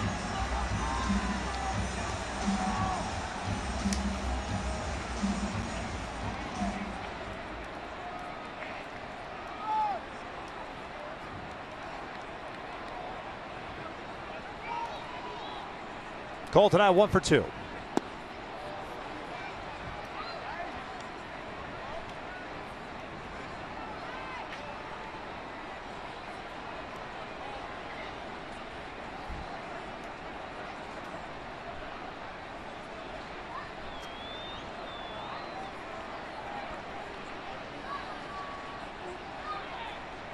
That's hit out toward right center field. Just in on the hands enough. Jones is there. The Angels are done here in the 5th. 5 in the book. Still, goose eggs on the board. What's the scoreless tie?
Sports West is brought to you by Infinity. Visit your local Southern California Infinity retailer for a test drive today. And by Energy Upgrade California. It's easy to stay golden at energyupgradeca.org. Top of the sixth here at Angel Stadium, still scoreless. 8-9-1 coming up for the Orioles. Matt Shoemaker threw 5 innings, second consecutive start in which he has lasted 5. 6 punch outs, no walks, 1 hit allowed. That was the 2-out double to Wieters in left field last inning.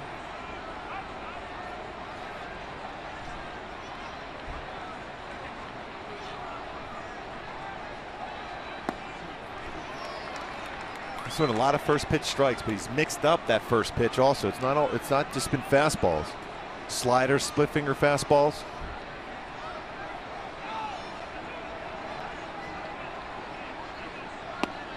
Goes right back with another good slider. 17 batters facing this game, 12 first pitch strikes. Knowing the scope, can hit a fastball very well. Jammed it just enough his last at bat to fly out to left.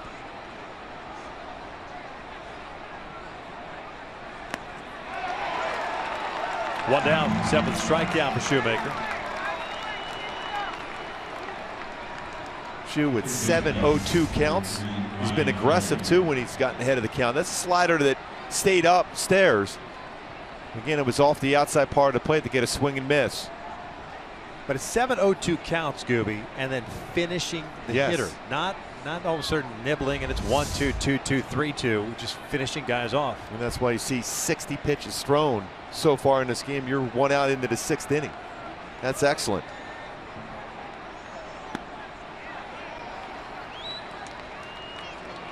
Again, mixing it up. That's his little split finger fastball.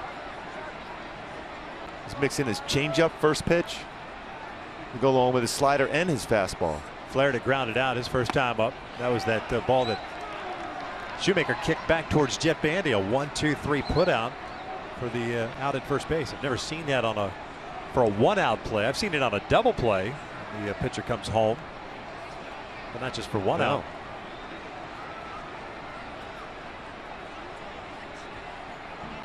0-2 ground ball, and that'll beat the shift. Pretty good piece of hitting by Flaherty.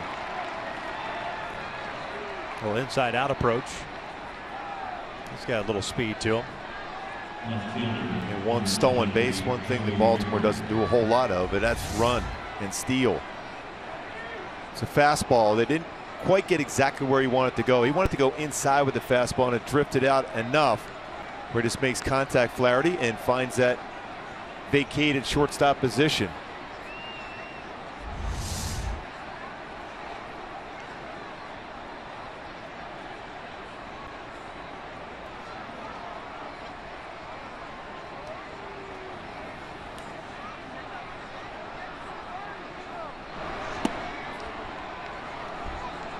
One 0 count on Rickard, the left fielder. 0 for 2 with a strikeout and a fly ball to right.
And the Orioles, with a total of 5 stolen bases on the season, they are dead last.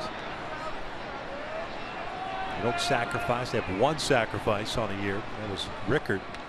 Clearly not a sacrifice situation here with 1 out. And just 10 total attempts to steal a base.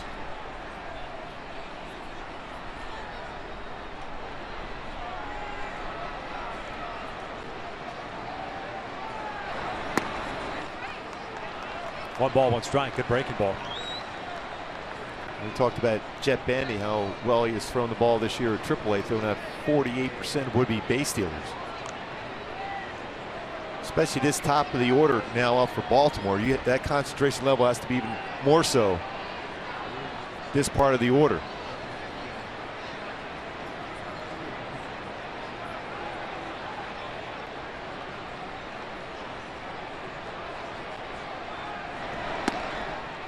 Two balls, one strike.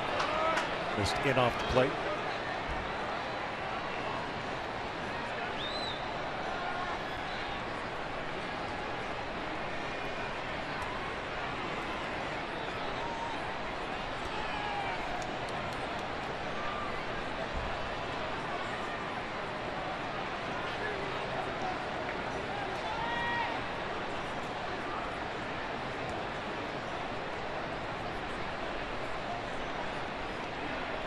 Short lead for Flaherty at first.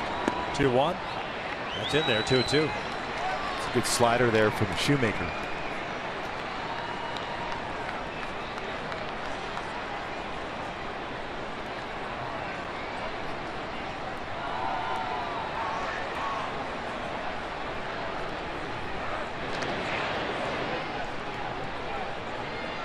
Halos in the bottom of the 6th inning have Trout, Pujols, and Cron due up.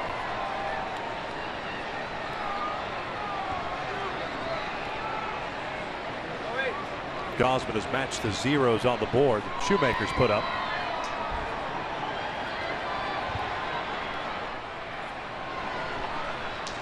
Two. Swing and a miss. Down goes Rickard. 2 down. Great location once again by Shoe. 8th punch out in the game. It's on top of that split finger fastball once again. Downward action. Starts around belt high, ends up below the knees for a swing and miss. Even as a hitter trying to get down to get to that baseball, couldn't make contact. You got to be careful here. Machado has been patient so far in this game. He's punched out twice, once swinging, once looking. Last at bat threw 2 fastballs in a row. He's going to be looking first pitch fastball. Got to locate it well if you throw it.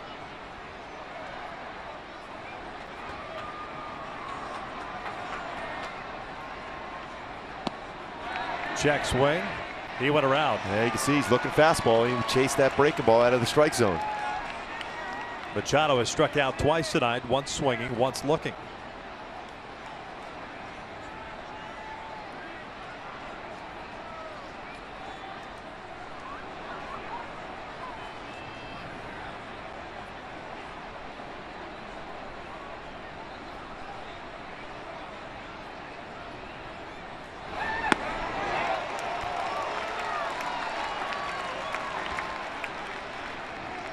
Another good off-speed pitch. 9 0-2 counts for Shoemaker tonight.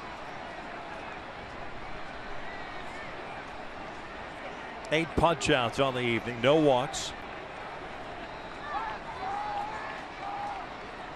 2 hits allowed. Flaherty still at first base.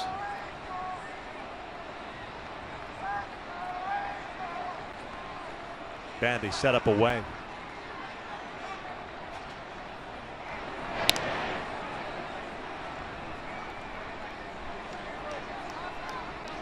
You know, sometimes the manager will put a steal on an 0-2 count, anticipating a breaking ball. Worst case scenario, if you throw him out, you give a fresh at bat to Machado next inning.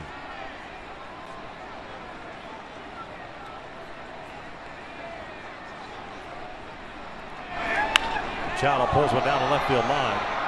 That hook's foul.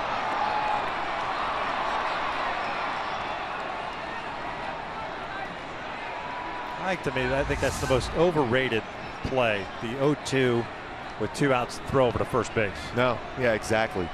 That time the split finger fastball drifted back, and he's trying to keep that one fair. A little Carlton Fisk action. That split finger just drifted out over the plate. You're gonna throw that splitter away. Make sure it goes down and away.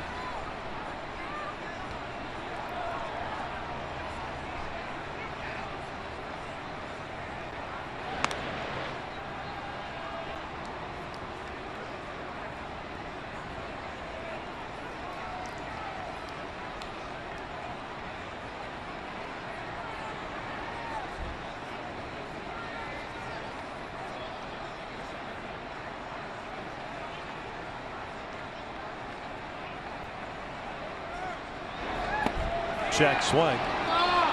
Did not go. It's 1-2. I think when you got a guy that's geared up as much as Machado is for a fastball, you stay off speed. Yep. The only other option you have if you're going to throw a fastball, it's got to be away and down. Anything inside is it's troubles.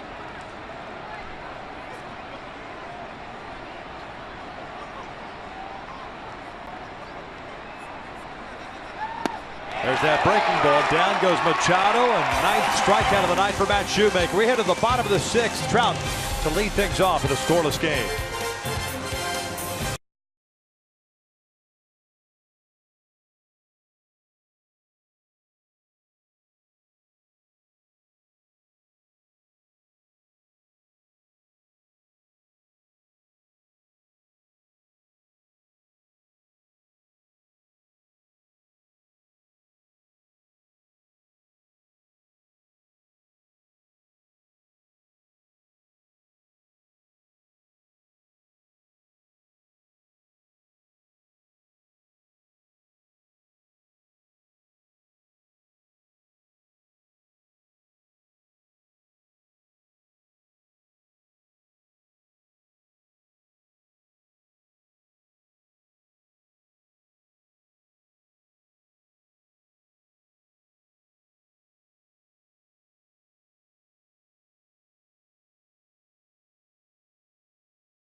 Off this inning after Matt Shoemaker has been very good. Mike Trout, 11 career home runs against Baltimore, has been extremely hot.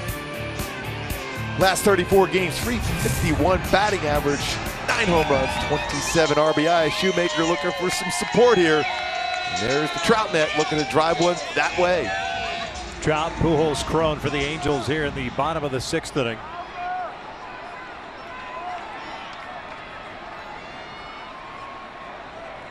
First one from Gausman is in there for a strike. Trout tonight, 1 for 2. Ground ball to third and a single to left.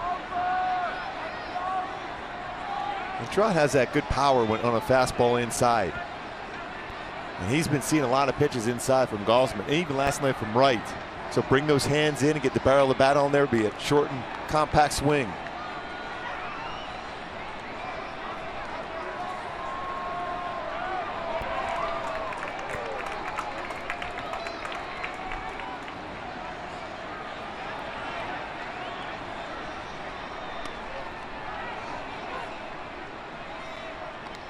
One ball, one strike.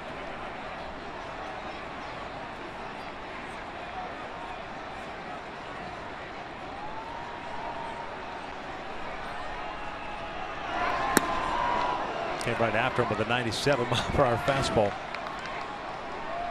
And that's the zone where Trout could do some damage.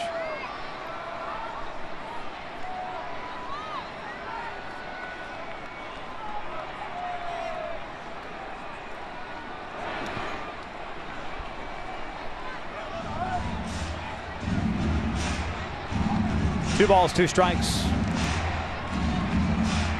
Gausman got drafted by the Dodgers out of high school. Decided not to sign, went to LSU instead. Became a first-round pick, the 4th overall selection.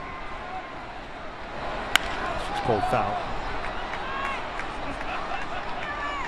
He's looking forward to potentially going to the College World Series. His great-grandfather helped install the lights at Rosenblatt Stadium in Omaha, where they play the College World Series. If I remember correctly, the story that his grandfather got tickets to the College World Series in perpetuity. for helping him sell those legs at Rosenblatt. At that point, Rosenblatt Stadium. As John goes down swinging for the first down. Remember that stadium very well. 95-mile-an-hour fastball.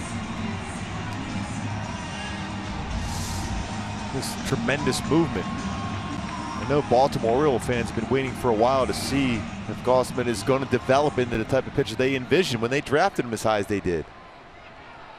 Certainly has proved a lot here tonight.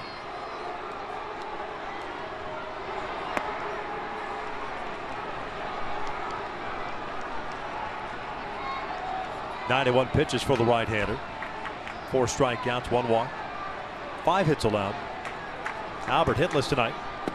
Takes a slider for a strike. In the shift on this at bat, we have not seen that necessarily against Albert in the first couple of bats. We haven't seen Baltimore move around a whole lot at all first 2 games. Yeah, they're about 14th in baseball as far as shifting. 1 ball, 2 strikes.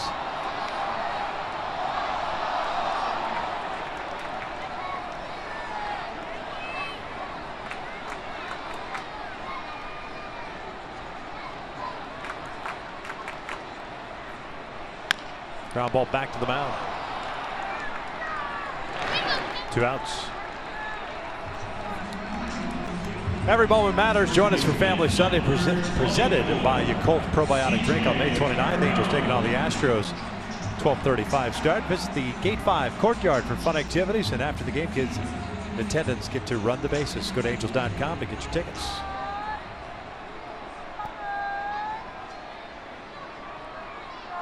Two outs, nobody on for Crone.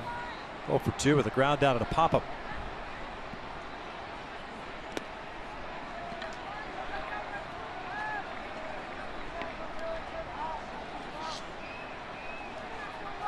.95 pitches thrown by Gausman, with 61 of them being strikes. He's been settled in around that pitch number this whole season. Crone rips one out to right field. That'll get down for a base hit. Trumbo over to cut it off, spins around and gets it back in. It's a 2-out single for Crone. 6th hit of the night for the Angels. Keep the inning alive for Johnny Giavitello.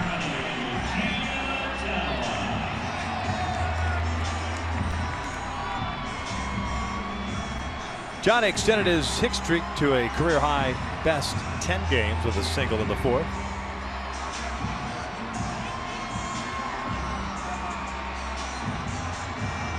Johnny Giavitello has been clutch in these moments, needing an extra base hit to be able to potentially score C.J. Cron from first.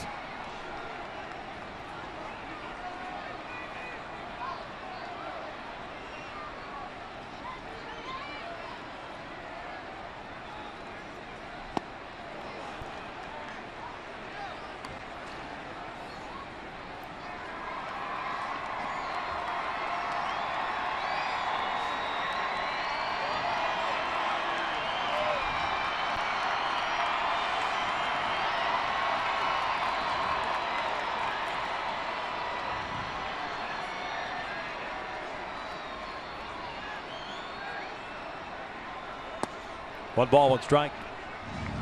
Seattle shut out Cincinnati today 4-0. Texas picked up the win against Houston. I think the Rangers are undefeated against the Astros this year.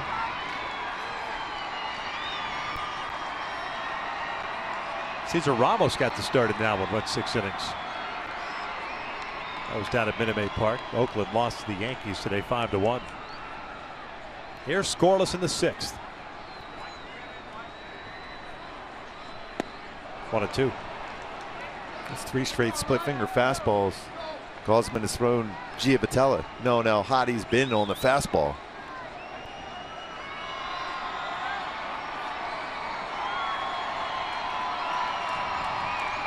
The differential in the speeds in this game for Gausman. 99 best fastball, 80-mile-an-hour slowest breaking ball.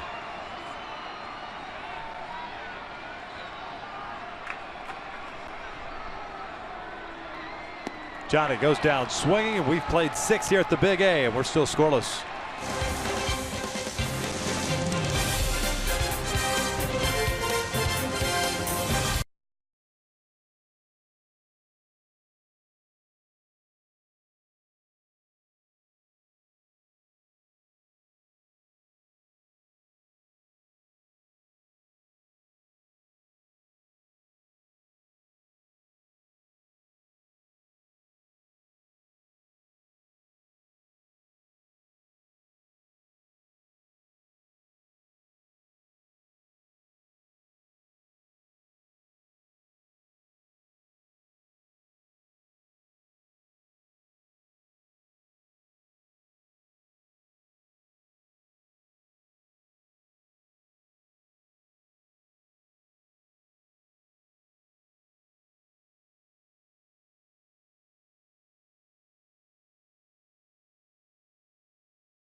play of the game brought to you by Arco. Matt Shoemaker has been on his game tonight. His split finger fastball has been excellent. The command of his fastball set up that pitch in some very dangerous hitters to look fastball and then get that off-speed pitch, spotting throughout this game. 9 punch-outs so far for Shu, as he's able to hit his spot consistently with all his pitches. Been dominant. There's 2 hits allowed, no walks, 9 punch-outs. Season high as far as strikeouts. He's also career high at 10. He's done that 5 times. Yeah, last time he did it was August 4th against Cleveland. He's thrown a total of 73 pitches, 53 for strikes. He's got Jones, Davis, and Trumbo here in the 7th. That's 3, 4, and 5 for Baltimore. And he gets ahead at no balls and a strike.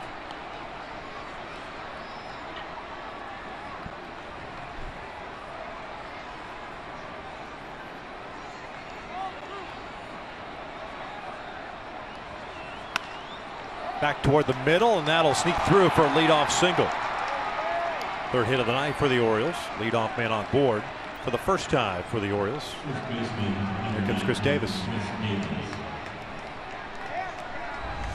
Another ground ball because you have T playing in the hole, and then the ground ball, Giavotella playing behind second base, dives but unable to make that play. Even if he gets that, with Adam Jones' speed, he's going to beat that one out. Now the dangerous Chris Davis at the plate now for Baltimore.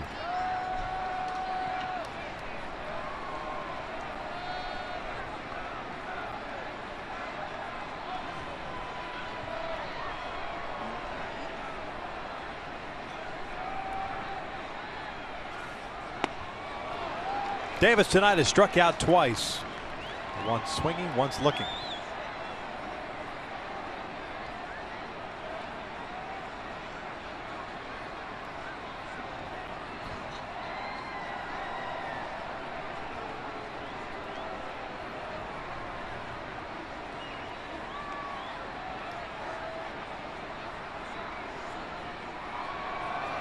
Chris Davis this year has not grounded in any double plays. He's mainly a guy that hits the ball in the air.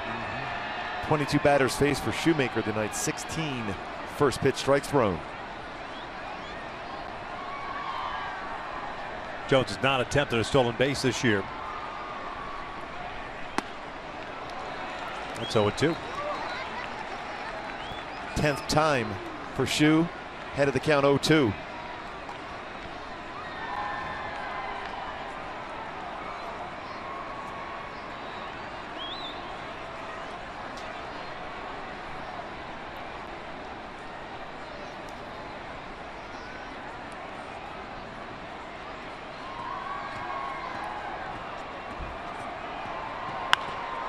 Lifted out toward right center field. Towering shot.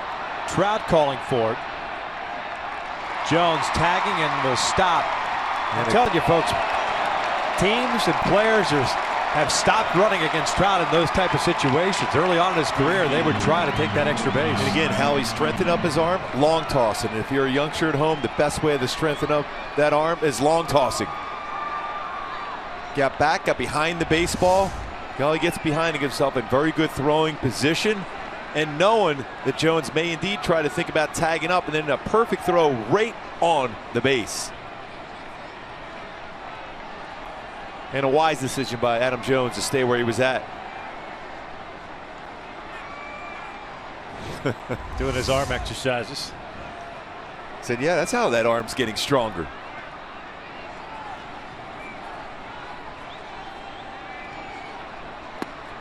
Trumbo is swinging a miss. Twice is grounded out over to 3rd.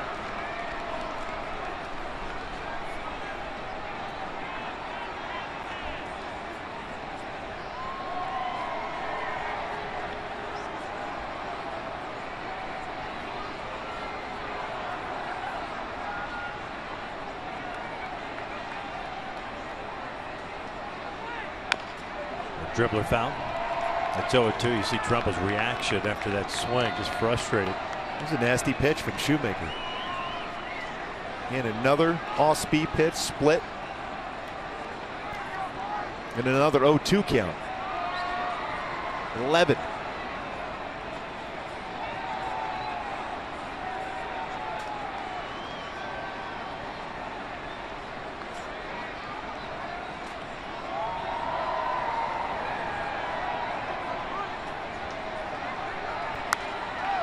cocked up behind the plate. This one's headed toward the seats. Bandy will give it a look, but it's out of play.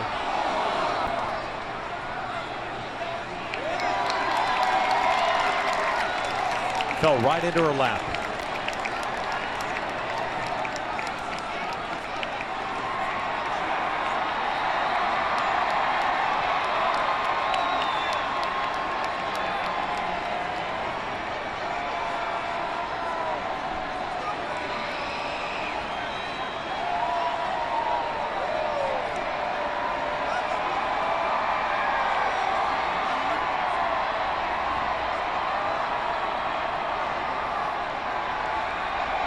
Oh, 2 pitch.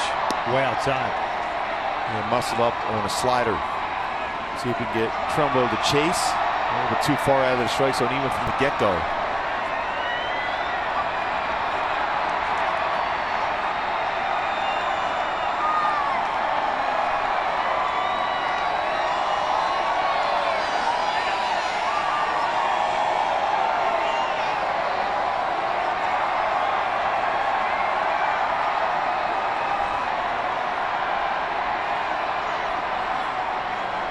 Jones over at first with 1 out.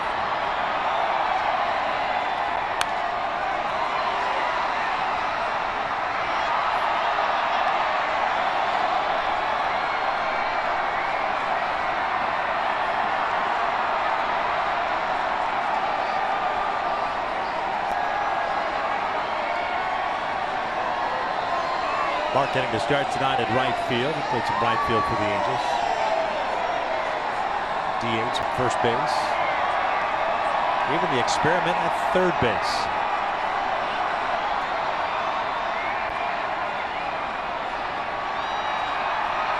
Swing and a miss. Down goes Trumbo.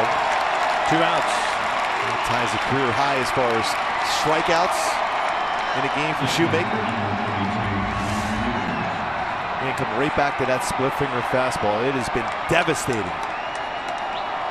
Swing and miss. Trumbo, first time he has struck out Trumbo with that pitch tonight. So the best trivia Mark Trumbo involved in is the Jared Weaver no-hitter. Man who started and finished the game at third base was none other than Trumbo during that no-hitter against Minnesota. And ahead of the count once again for Shoemaker. Yeah, I asked Trumbo before when he's with the Angels which outfield position he'd like to play better. He preferred right field, where he's at here tonight for Baltimore. Wieters, real good numbers here at this ballpark. 363 for Wieters at the Big A. Had a 2-out double in the 5th, but stranded in scoring position. This one's hooked over to Giavitello, and that'll do it for the Orioles. Leadoff single, stranded at first. Stretch time at the Big A, still scoreless.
Shoemaker season high. He's thrown 86 pitches. Looks like he'll be coming back out for the 8th inning in a scoreless time.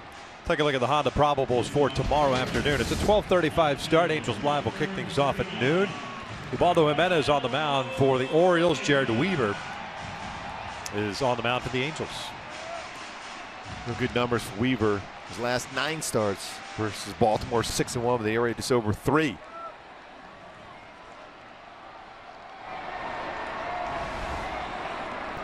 It's the bottom third of the order. Ortega, Bandy, and Petit. Gosman at 100 pitches. Action beginning now for Baltimore in their bullpen. Rafi's 0 for 2 with a strikeout and a ground out.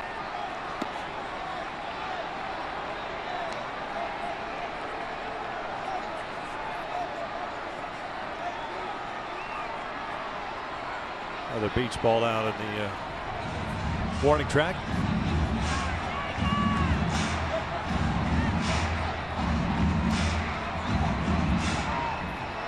Brad Brock getting ready. He pitched last night. Should work the 9th.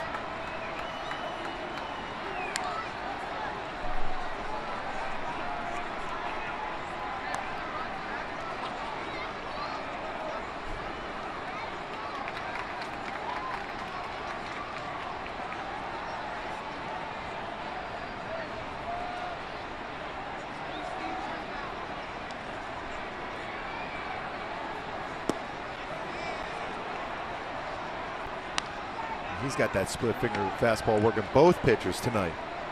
Very good with that pitch.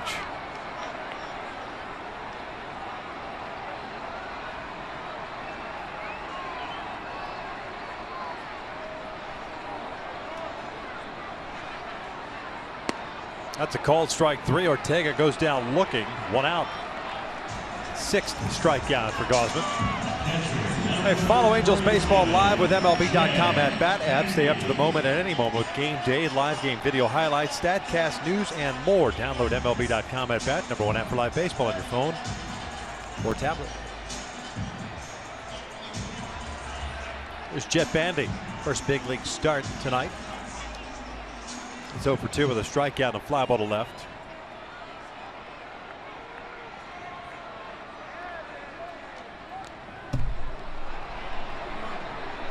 That fastball was well overthrown by Gosman.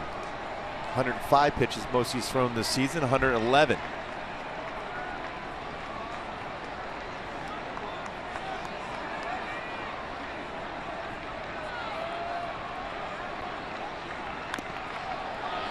One ball, one strike. They got a piece of Dale Scott.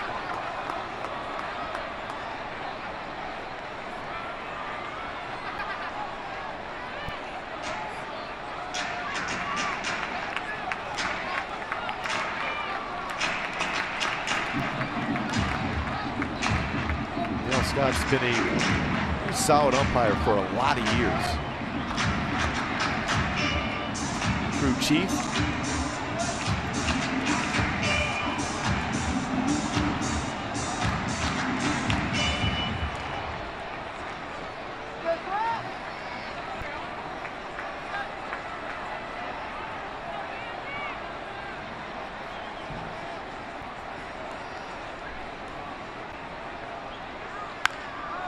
Pulled foul.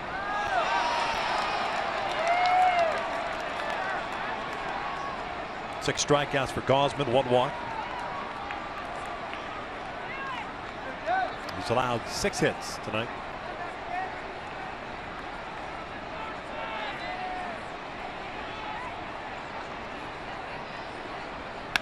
This is a shot towards second. Scopes got it to the backhand. 2 down. Hit well by Bandy.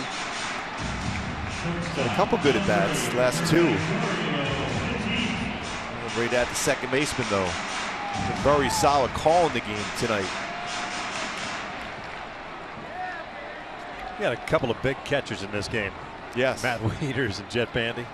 Yeah, even before that rule at the plate, no collision, there's not going to be many collisions with those 2 guys at the plate anyhow. You're going to try to avoid those 2.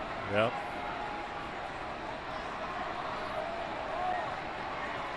Petit hits one out towards center field. Adam Jones was playing shallow, still racing back. It's over his head, off the base of the wall. Petit on his way to second with his third hit of the ball game. Well, what a game he has had. All 3 hits, middle part of the field against Gausman. This time aggressive, down in the strike zone and just missed. Getting that one out, lower part of the wall. And Adam Jones gets it in quickly. Another real good swing by Petit. Second career 3-hit game for Gregorio Petit, the last one in 2009 as a member of the Oakland A's.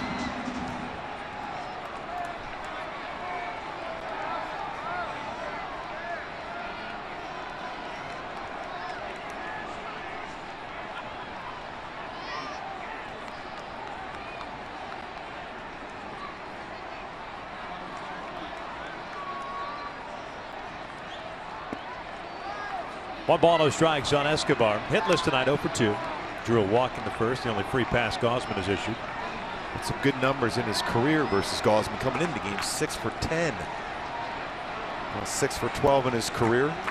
He hasn't looked comfortable tonight against him. He's ran that fastball in and then gone away with the very next pitch. Had some good sink action on the fastball. You have to bring the hands in to get the barrel of the bat on it. There it is again. Fouled. 1 ball, 1 strike.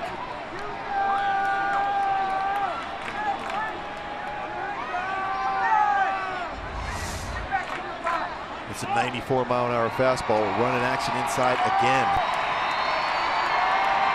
All night long, he's been able to do that and then go away with a slider.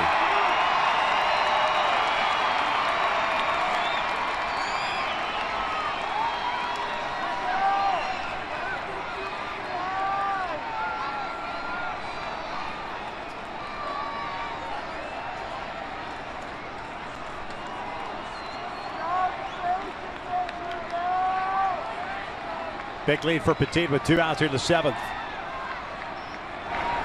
Line into right center field, base hit. Petit will come in to score. The Angels have a 1-0 lead. That's a good piece of hitting. 2 really good pieces of hitting in this inning to score the first run of this game. Double to the wall, center field, and then an inside-out approach. Another fastball, and this time he brings his hands in and gets the barrel of the bat and goes inside-out approach for a base hit. He's able to bring his hands in.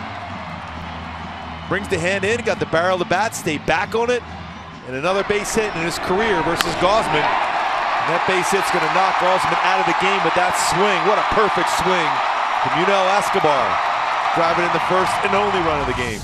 Pitching change, first of the ball game. The Angels get a run. It's 1-0. Still batting here in the 7th.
Baseball on Fox Sports West is brought to you by Mercury Insurance. On a mission to save you money. Log on to MercuryInsurance.com today to get a fast free quote and see how much you could save.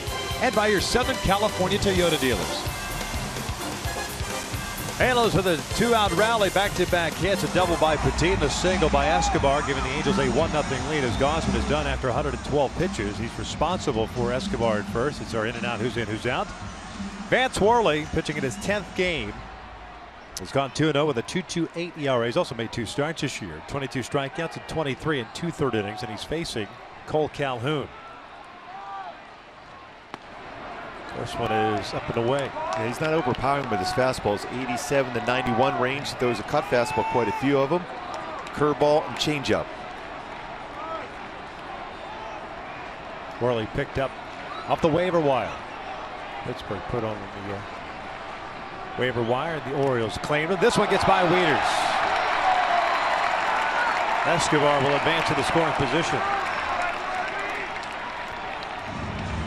Going back to that swing by Escobar, he did a great job. As his fastball, he's got a lot of pitches on the inner part of the plate throughout this sequence. He brings his hands right inside to be able to get that barrel of the bat and be able to hit that ball to the right side of the field. All about bringing the hands inside the baseball well to get the barrel of that on that baseball after pitch inside.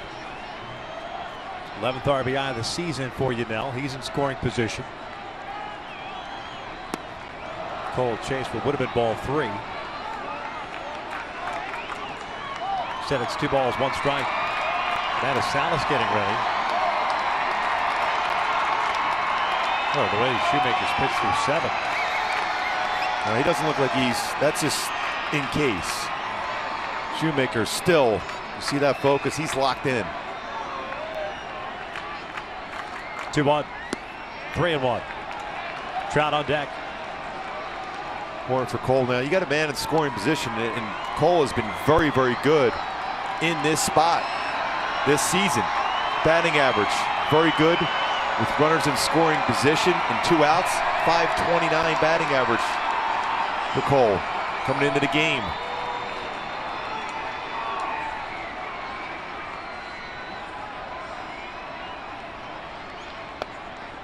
And there's a walk. So 2 on, 2 outs.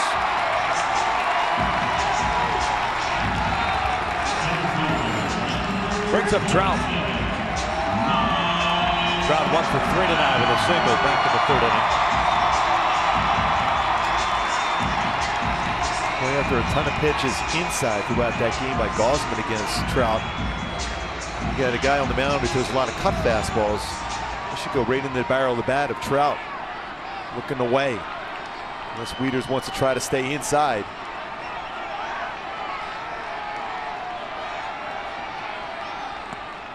Oh no, in the dirt. Now it stayed near the plate, so runners could not advance.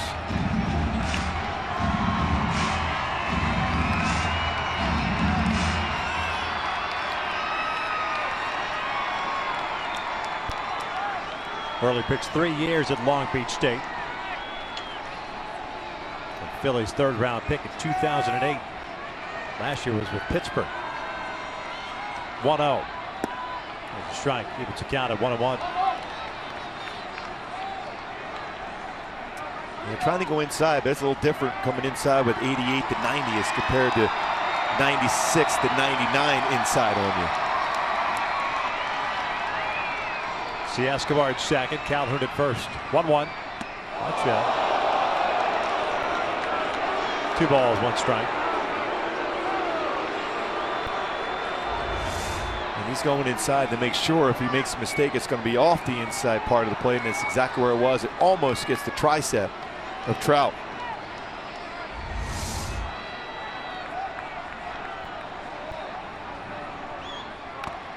Foul back.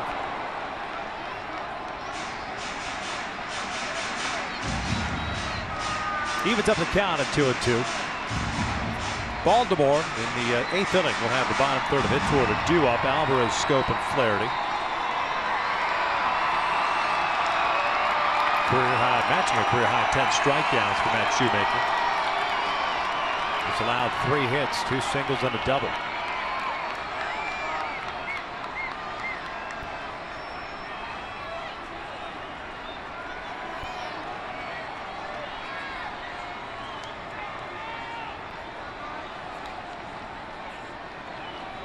talk things over here.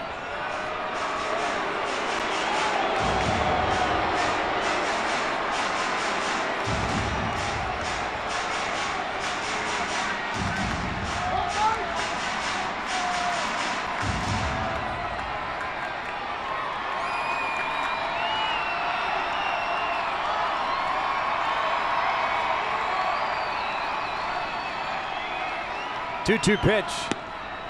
Full count. Runners will get a head start now.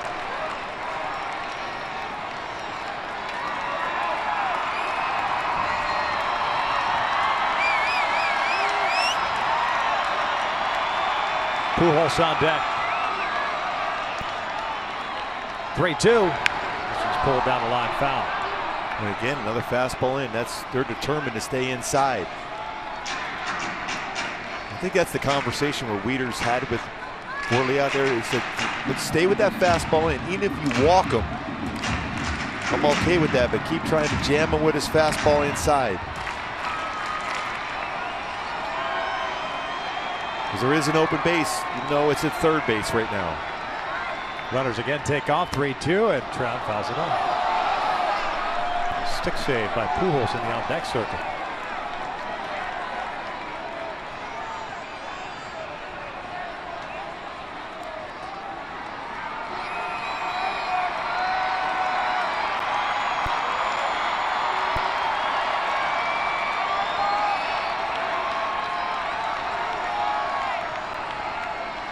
Yet another. This one's down the right field line, slashing out of play.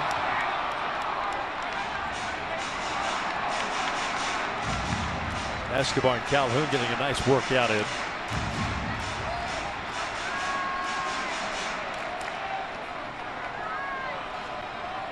A lot of it pitches this at bat. Trout generally sees a lot of pitches per at bat.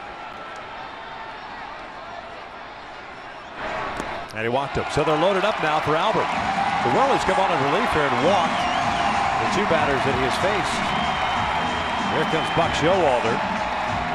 He's going to go back out to the bullpen. Another pitching change. We're still in the seventh. Bases loaded. 2 outs for Pujols when we return.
Eight total hits, 3 by Gregorio Petit, and really the big one is started the rally here in the 7th inning. A 2-out double over the head of Adam Jones to the base of the wall in center field.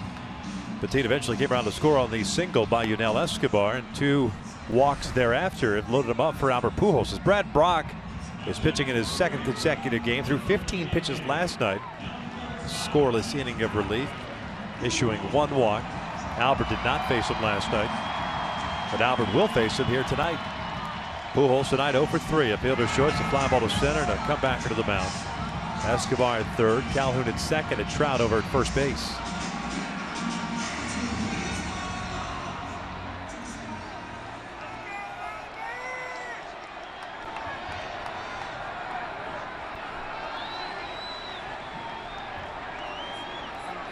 First one on the way. Albert lays off. Says he went around. Wow. 0-1 count. Bob Davison over at first base with that call. See if Albert indeed crossed the plate. Yep. Good call by Bob. The 0-1. This is lifted foul. The ball is 2 strikes. Albert this year 2 for 5 with the bases loaded. 3 runs batted in. Certainly really good career numbers for Albert with the bases loaded.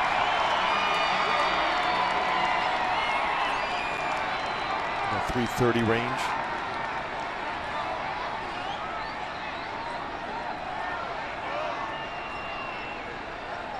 Oh-2. Albert chops this one towards short. Machado's got it. They're on to first, and the inning is over. As the Angels leave it loaded, but they do strike for a run. We hit to the 8th inning, and the Angels on top 1-0.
Matt Shoemaker, we head to the top of the 8th inning. A Patrick O'Neill Angels with the 1-0 lead now over the Orioles. Shoe with a run to work with.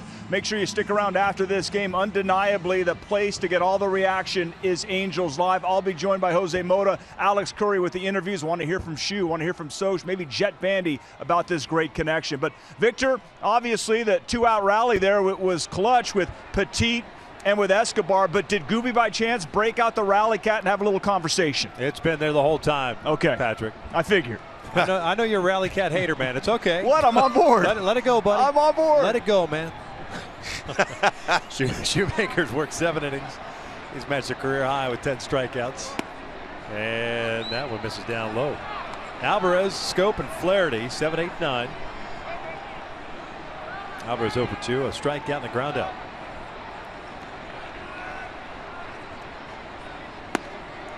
1-1. 10 strikeouts. It's the 6th time that Shoe's done that in his career.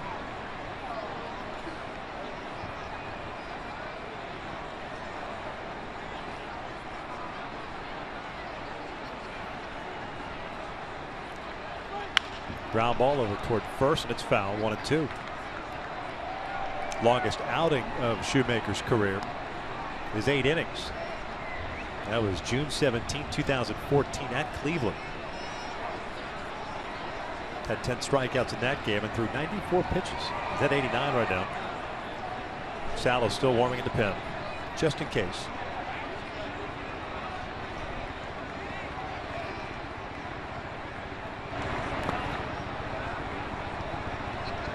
Two balls and 2 strikes.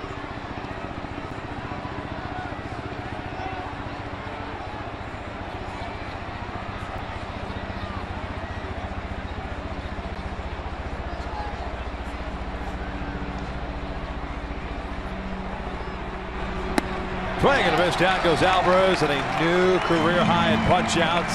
Number 11 on the night. 91st pitch of the game for Shoemaker at 92-mile-an-hour fastball to get a swing and miss. Great rotation on that four-seam fastball. Inside part of the plate, tied him up, no contact.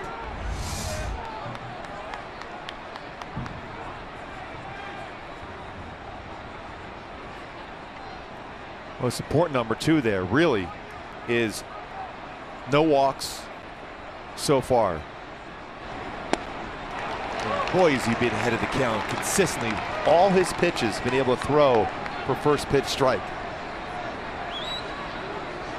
26 batters faced, 19 first pitch strikes.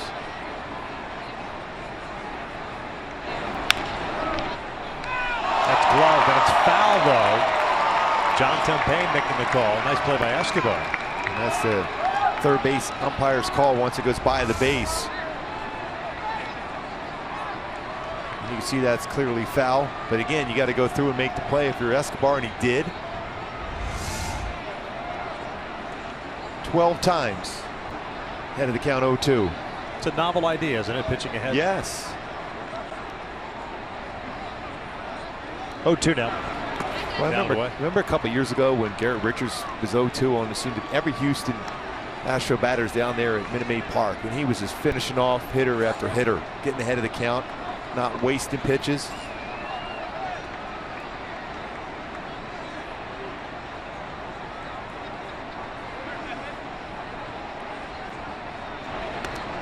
Tied him up, and that gets away.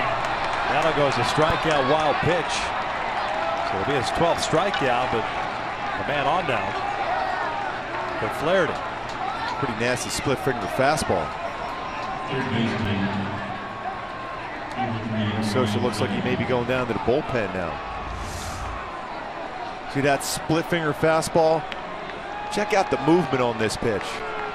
And late movement. It's almost behind the back leg of Scope. Well, she's got to be lifted here. I'm not sure why, but terrific outing for him tonight. He departs with a 1-0 lead.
From the mound for Matt Shoemaker, spectacular outing for him at 95 pitches and still going strong. Just had a strikeout, but a wild pitch puts a man on first base. Mike Socha decides to give the ball over to Fernando Salas, and he'll be facing Ryan Flaherty.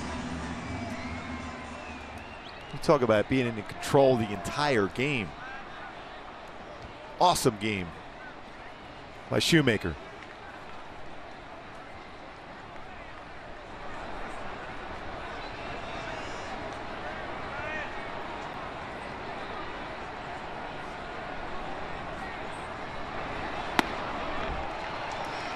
Flaherty 1 for 2. Beat the shift on a bouncing single through the left side of the 6th inning.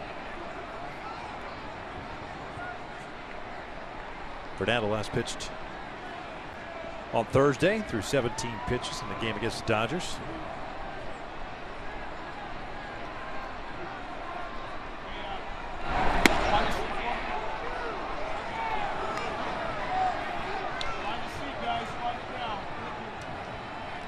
One ball, one strike. 7 1/3, 3 hits, 12 strikeouts, and no walks for Shu.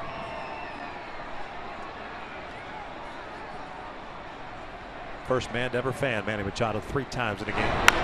Flaherty reaching for it, rolls it foul, 1-2. Last Angel to strike out 12 guys in a game was Weaver versus the Astros back on September 13th, 2014. What an effort tonight by Shu.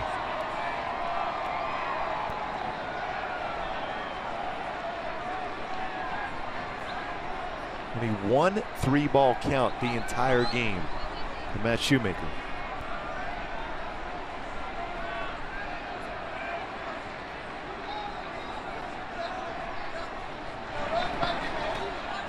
That's a good block with Jet Bandy. That was well away from the plate.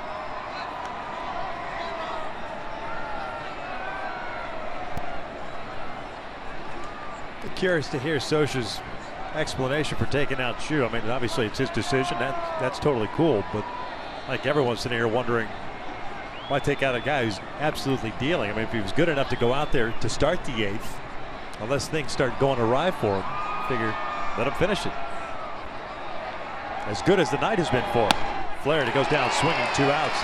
In the conversation I've had with Scioscia about Shoemaker in particular, I've asked him the last couple of years, where does that pitch count? And again, we get caught up in pitch counts. This stuff was so good tonight. I think he just moved that to the side. Great. But he generally says right around that 95 to 105 range where he feels that Shoemaker's stuff and location changes. And that's why the theory for him right now, he goes to the bullpen. It's probably his best start in 2 years. No question. Excellent stuff. There's the deciding factor, as opposed to anything that's predetermined. Top of the order now. And here's Rickard. You got a guy that has been struggling the way Shu has struggled through last year and the beginning of this year. He comes out here and just was flat out dealing. Would like to have seen him just finish off the inning. Team sport, I suppose, and you're just trying to pick up the W.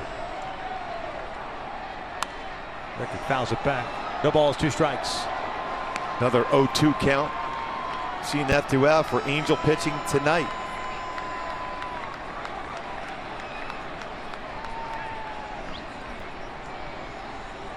Clinic as far as pitching, 13th time tonight the Angels pitching has got ahead of the count 0-2. By the way, there's 3 strikeouts in this 8th inning.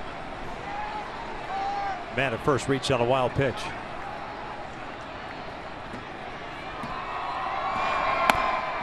Ooh, he almost got a chase. That was a good target set upstairs by Bandy. He almost went after it. Rickard's gone down twice. He's 0 for 3. 2 punch outs and a fly ball to right.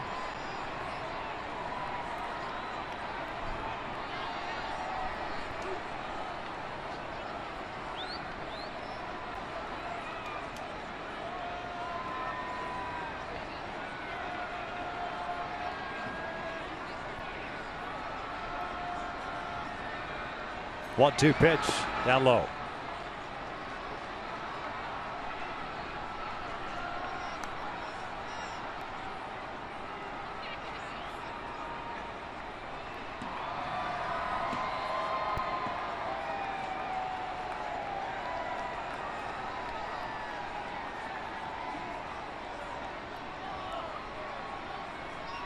That guy right there, you wanted to lead off the top of the 9th.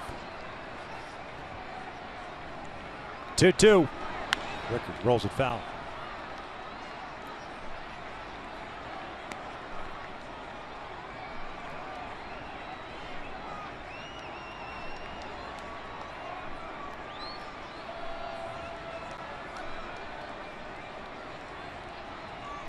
Big pitch right here now for Fernando Salas. Try to finish him off in his 2-2 count. Don't want to go 3-2 to give Scope an opportunity to be going on a 3-2 pitch with 2 outs.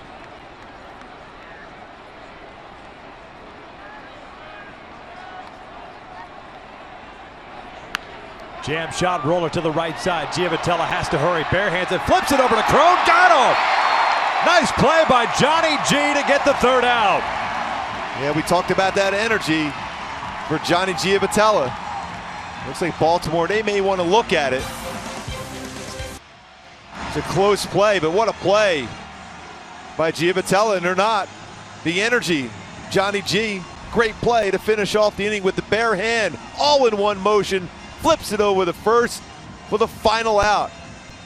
1-0 lead for the Angels going to the bottom of the 8th.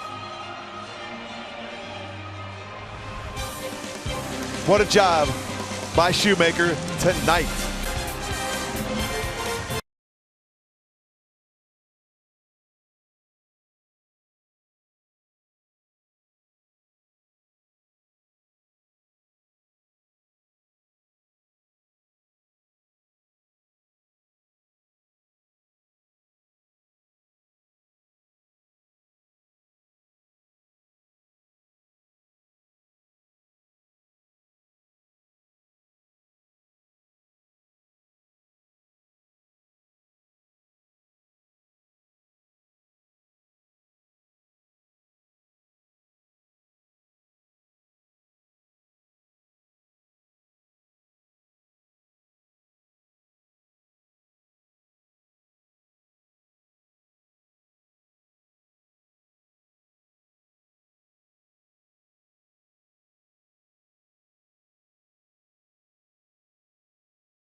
Angels up 1-0. Brad Brock is back out of the bump.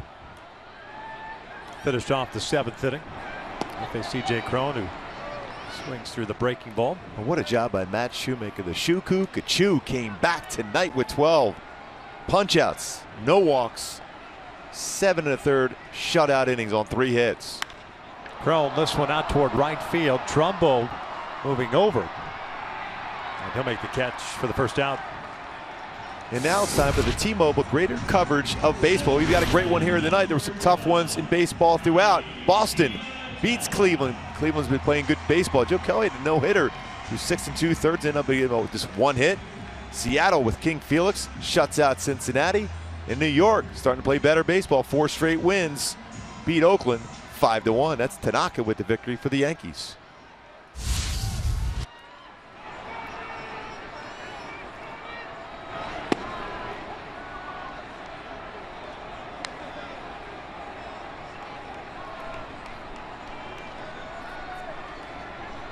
Giavotella 1 for 3.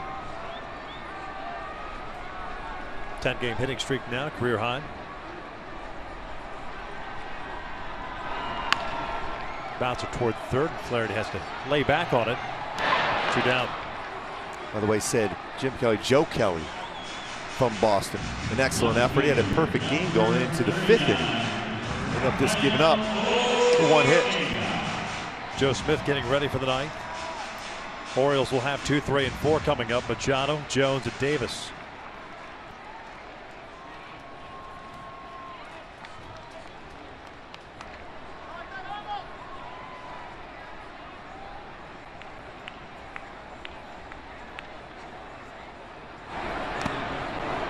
Ortega fouling it back off the mask. Rafael 0 for 3. Couple of strikeouts and a ground out.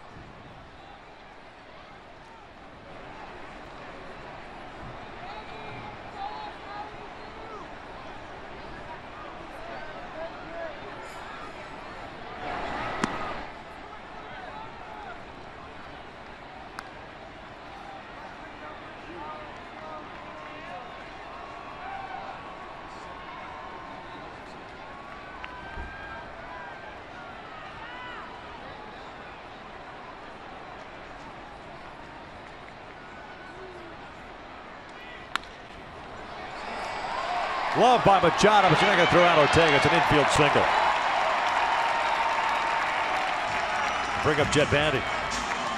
With that speed of Ortega, he's got to be going to that first pitch.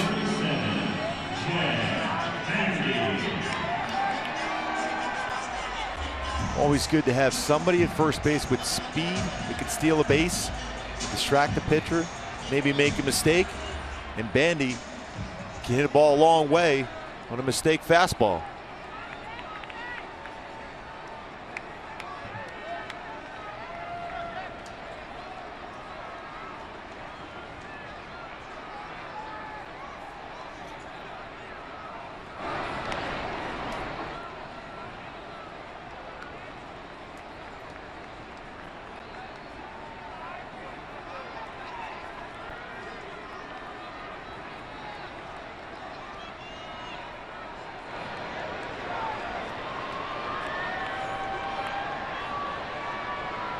Bandy tonight 0 for 3. Grounded out sharply his last time up. Quick throw over there.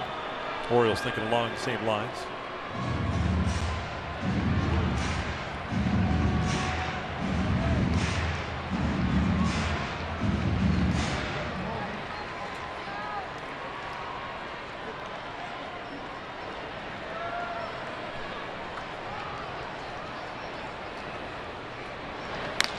Bandy lifts one out toward right. Trumbo coming in on it. We head to the 9th inning. Joe Smith looking to close this one out. It's 1-0 Angels.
Trying to close it out for the Angels and tie this series up at a game apiece after the Angels dropped the opener last night 9-4.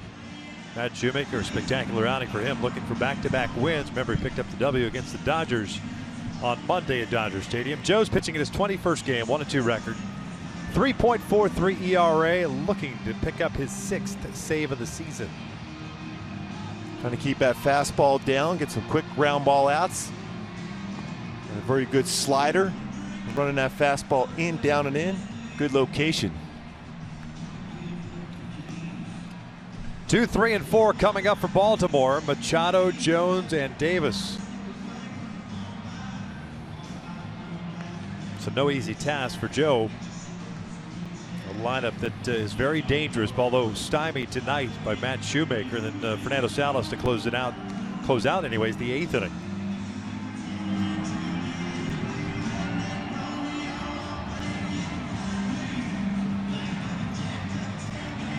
And Machado, the shortstop, 0 for 3. 3 strikeouts. Shoemaker's final line, 7 1/3. Season high for him. 3 hits, 12 strikeouts, a new career high for him.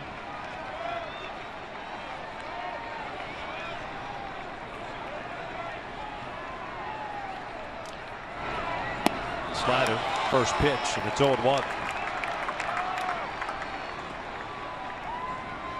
Joe picked up his 5th save on Thursday night. scoreless inning, had 1 strikeout as Machado pops it up in the infield. Yamel Escobar finally takes charge, makes the catch for out number 1. Joe Smith directing traffic.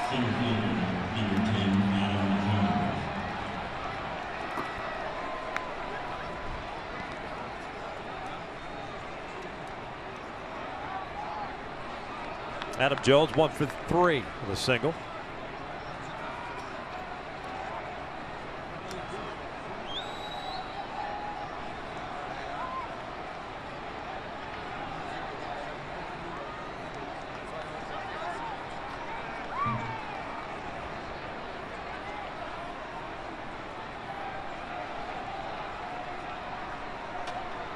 Slider in for a strike.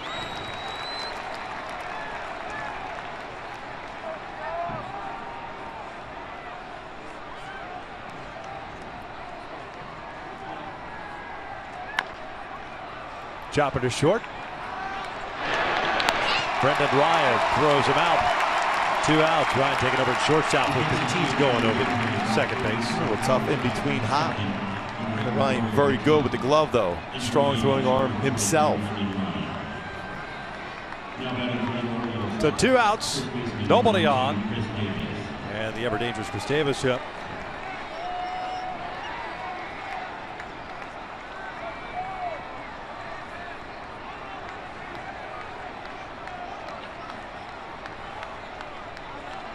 Davis tonight 0 for 3.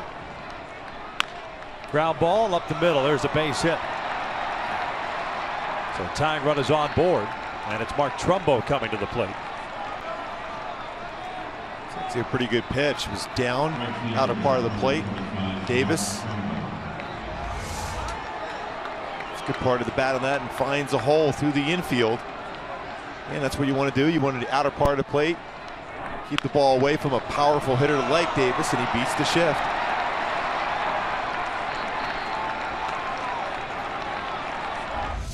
Trumbo hitless, a couple of ground outs to third and a strikeout.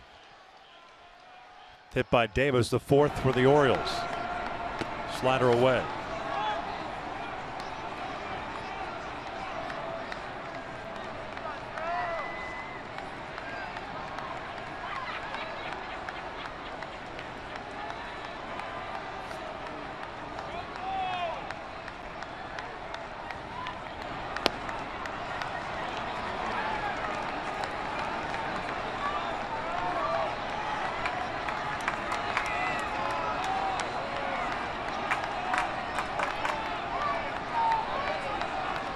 Cron holding Davis on at first. 2-0. Slider in there. 2-1.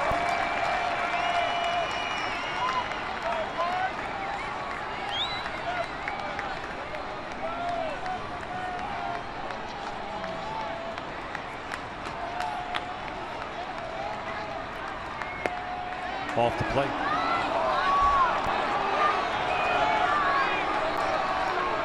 Switch hitting catcher Matt Wieters on deck.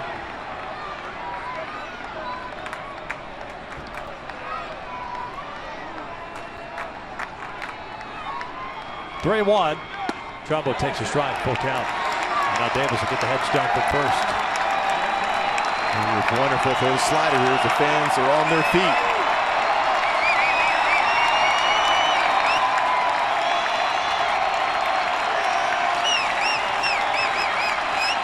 Time called. Trumbo asking for it at the last second.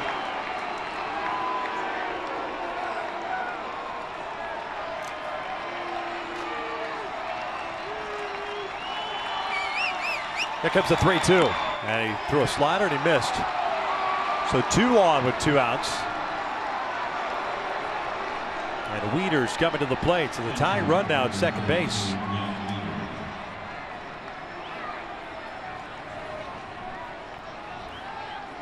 So going to be a pinch runner for Trumbo. Nolan Reimold, the trail runner.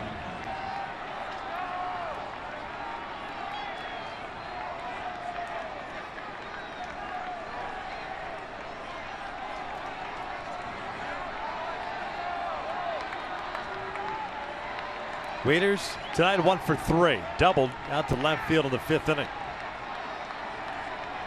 Shift on, Petit out in shallow right. Brendan Ryan playing toward the middle. And that first one's upstairs.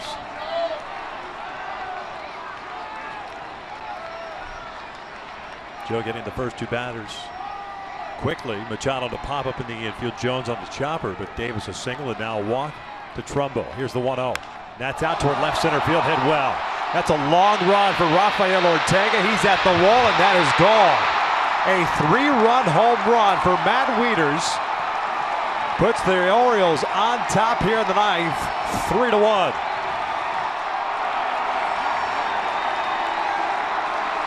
Well, we talked about the numbers for Wieters in this ballpark and the power he has the other way. Fastball that is away, but elevated.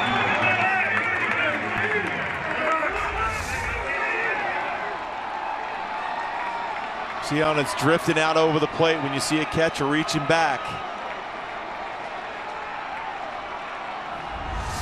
A 2-out, 3-run blast. Wieters' 4th of the season.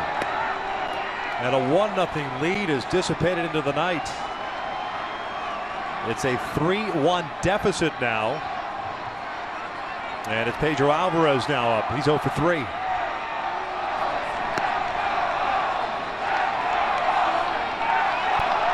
No decision, unfortunately, for Matt Shoemaker for his terrific outing.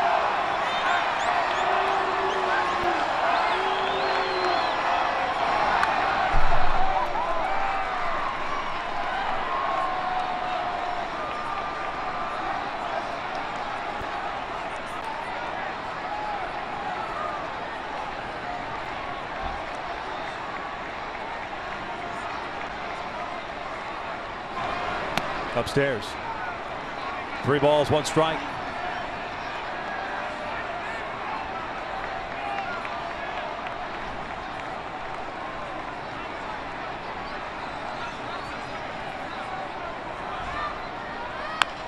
Little number left side. Joe will barehand it. There's the 3rd out. But Matt Wieters with a 3-run blast the opposite way gives the Orioles a 3-1 lead as we head to the bottom of the 9th.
Orioles. Matt Wieters on his 30th birthday. 2 hits tonight, a double and the dagger in the heart of Angel fans. In the top of the 9th inning, a 3-run blast out to left center field as Zach Britton takes over on the mound. And Heels is going to face 9-1-2. Britton pitching in his 18th game. He's 2-1, a 1.59 ERA, 11 saves on the season, 20 strikeouts, 7 hits allowed in 17 innings of work. Yeah, a lot of fastballs from Britton. Fastball is going to be 93 to 97. Occasional slider, but good movement on his fastball.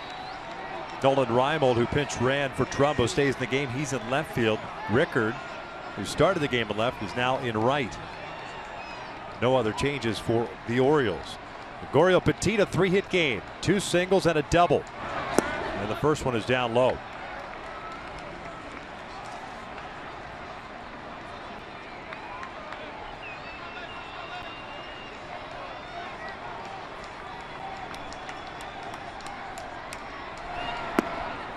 He's trying to get on base. That top of the order coming up. And Escobar, followed by Calhoun, and hopefully Trout gets into the bat.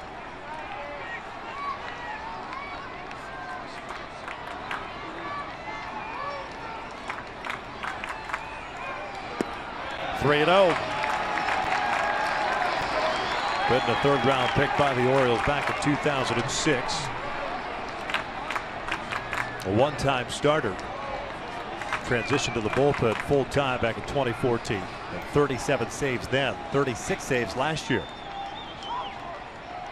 Now the 3-0. And that is ball 4. The last 2 nowhere close. Petit is on board for the 4th time. The Angels have the tying run coming to the plate now. You'll get a shake of the head of the manager when you see that. After getting a lead like that, a big home run by Wieters, giving you a 2-run lead. Bottom of the 9th, and you walk the leadoff hitter. Now you all of a sudden have the tying run at the plate.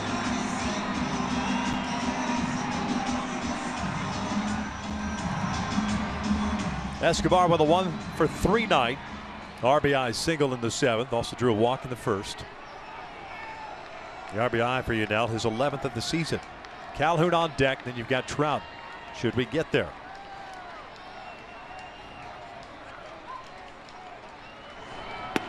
Breaking ball. That's in there for a strike.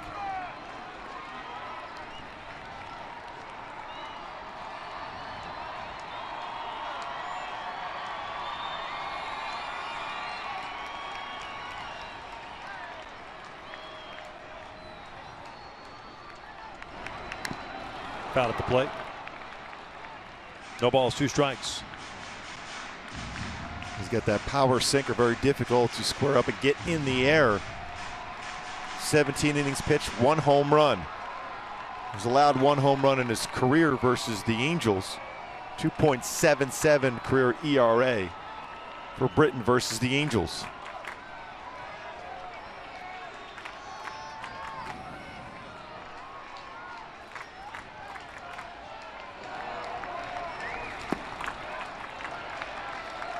Britton trying to force that sinker down and away.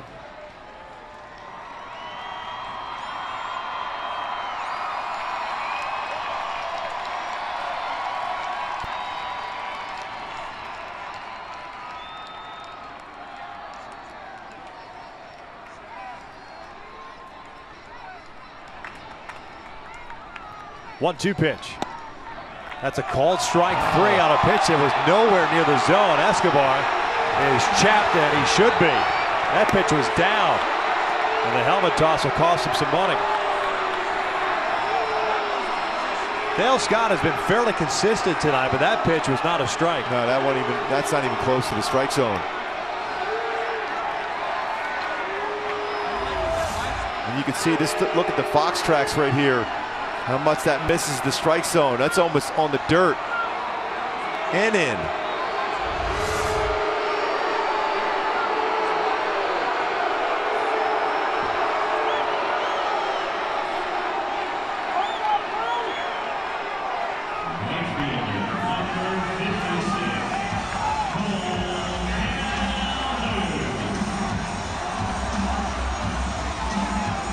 So 1 out, 1 on.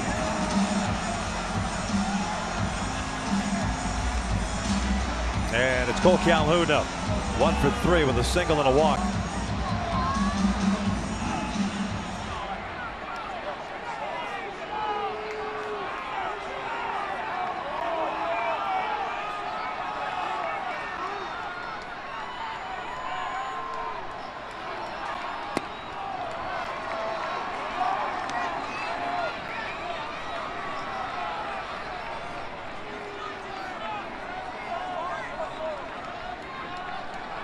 And you have that one shot to try to turn on a low fastball there from Cole. Now think in terms of using that middle of the field, get on base, allow Trout an opportunity.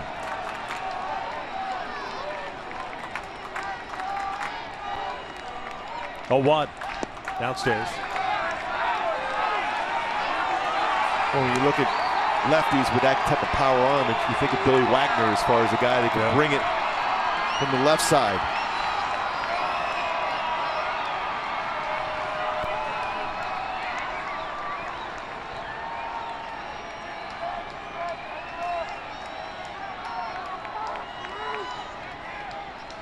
Britton ready. The 1-1 pitch. Gets away from Wieters. So Petit will advance to second. And Cole ahead of the count of 2 balls and a strike.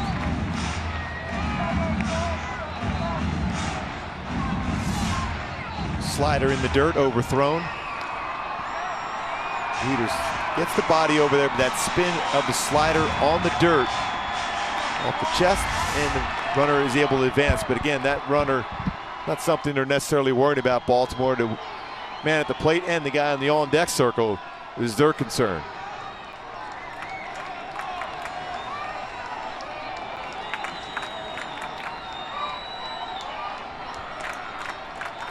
Two on. Evens the count up. Trout on deck. A 1-0 lead. Became a 3-1 deficit on Matt Wieters. 2 out, 3-run home run out to left center. His 4th home run of the season. Petit led off this inning with a walk. Escobar hosed on a call. Goes down looking for out number 1 and got ejected for arguing. And now Cole at 2 balls and 2 strikes.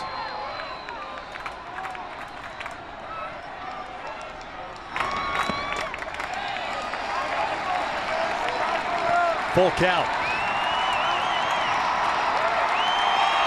13 pitches thrown from Britton this inning. 8 of them have been out of the strike zone. Now really 9, but who's counting?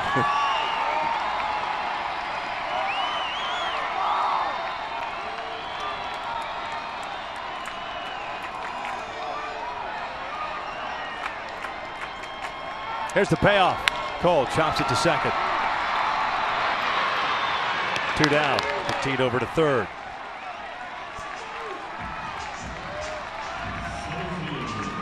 So the Halos down to the last out here in the 9th inning, and it's Mike Trout coming up, representing the tying run.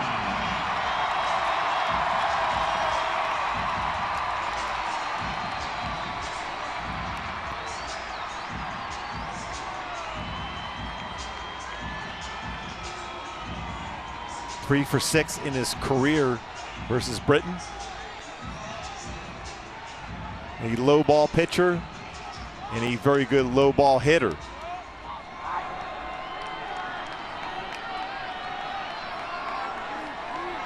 Three for 6 in his career with a strikeout against Britton. First one on the way. He takes low.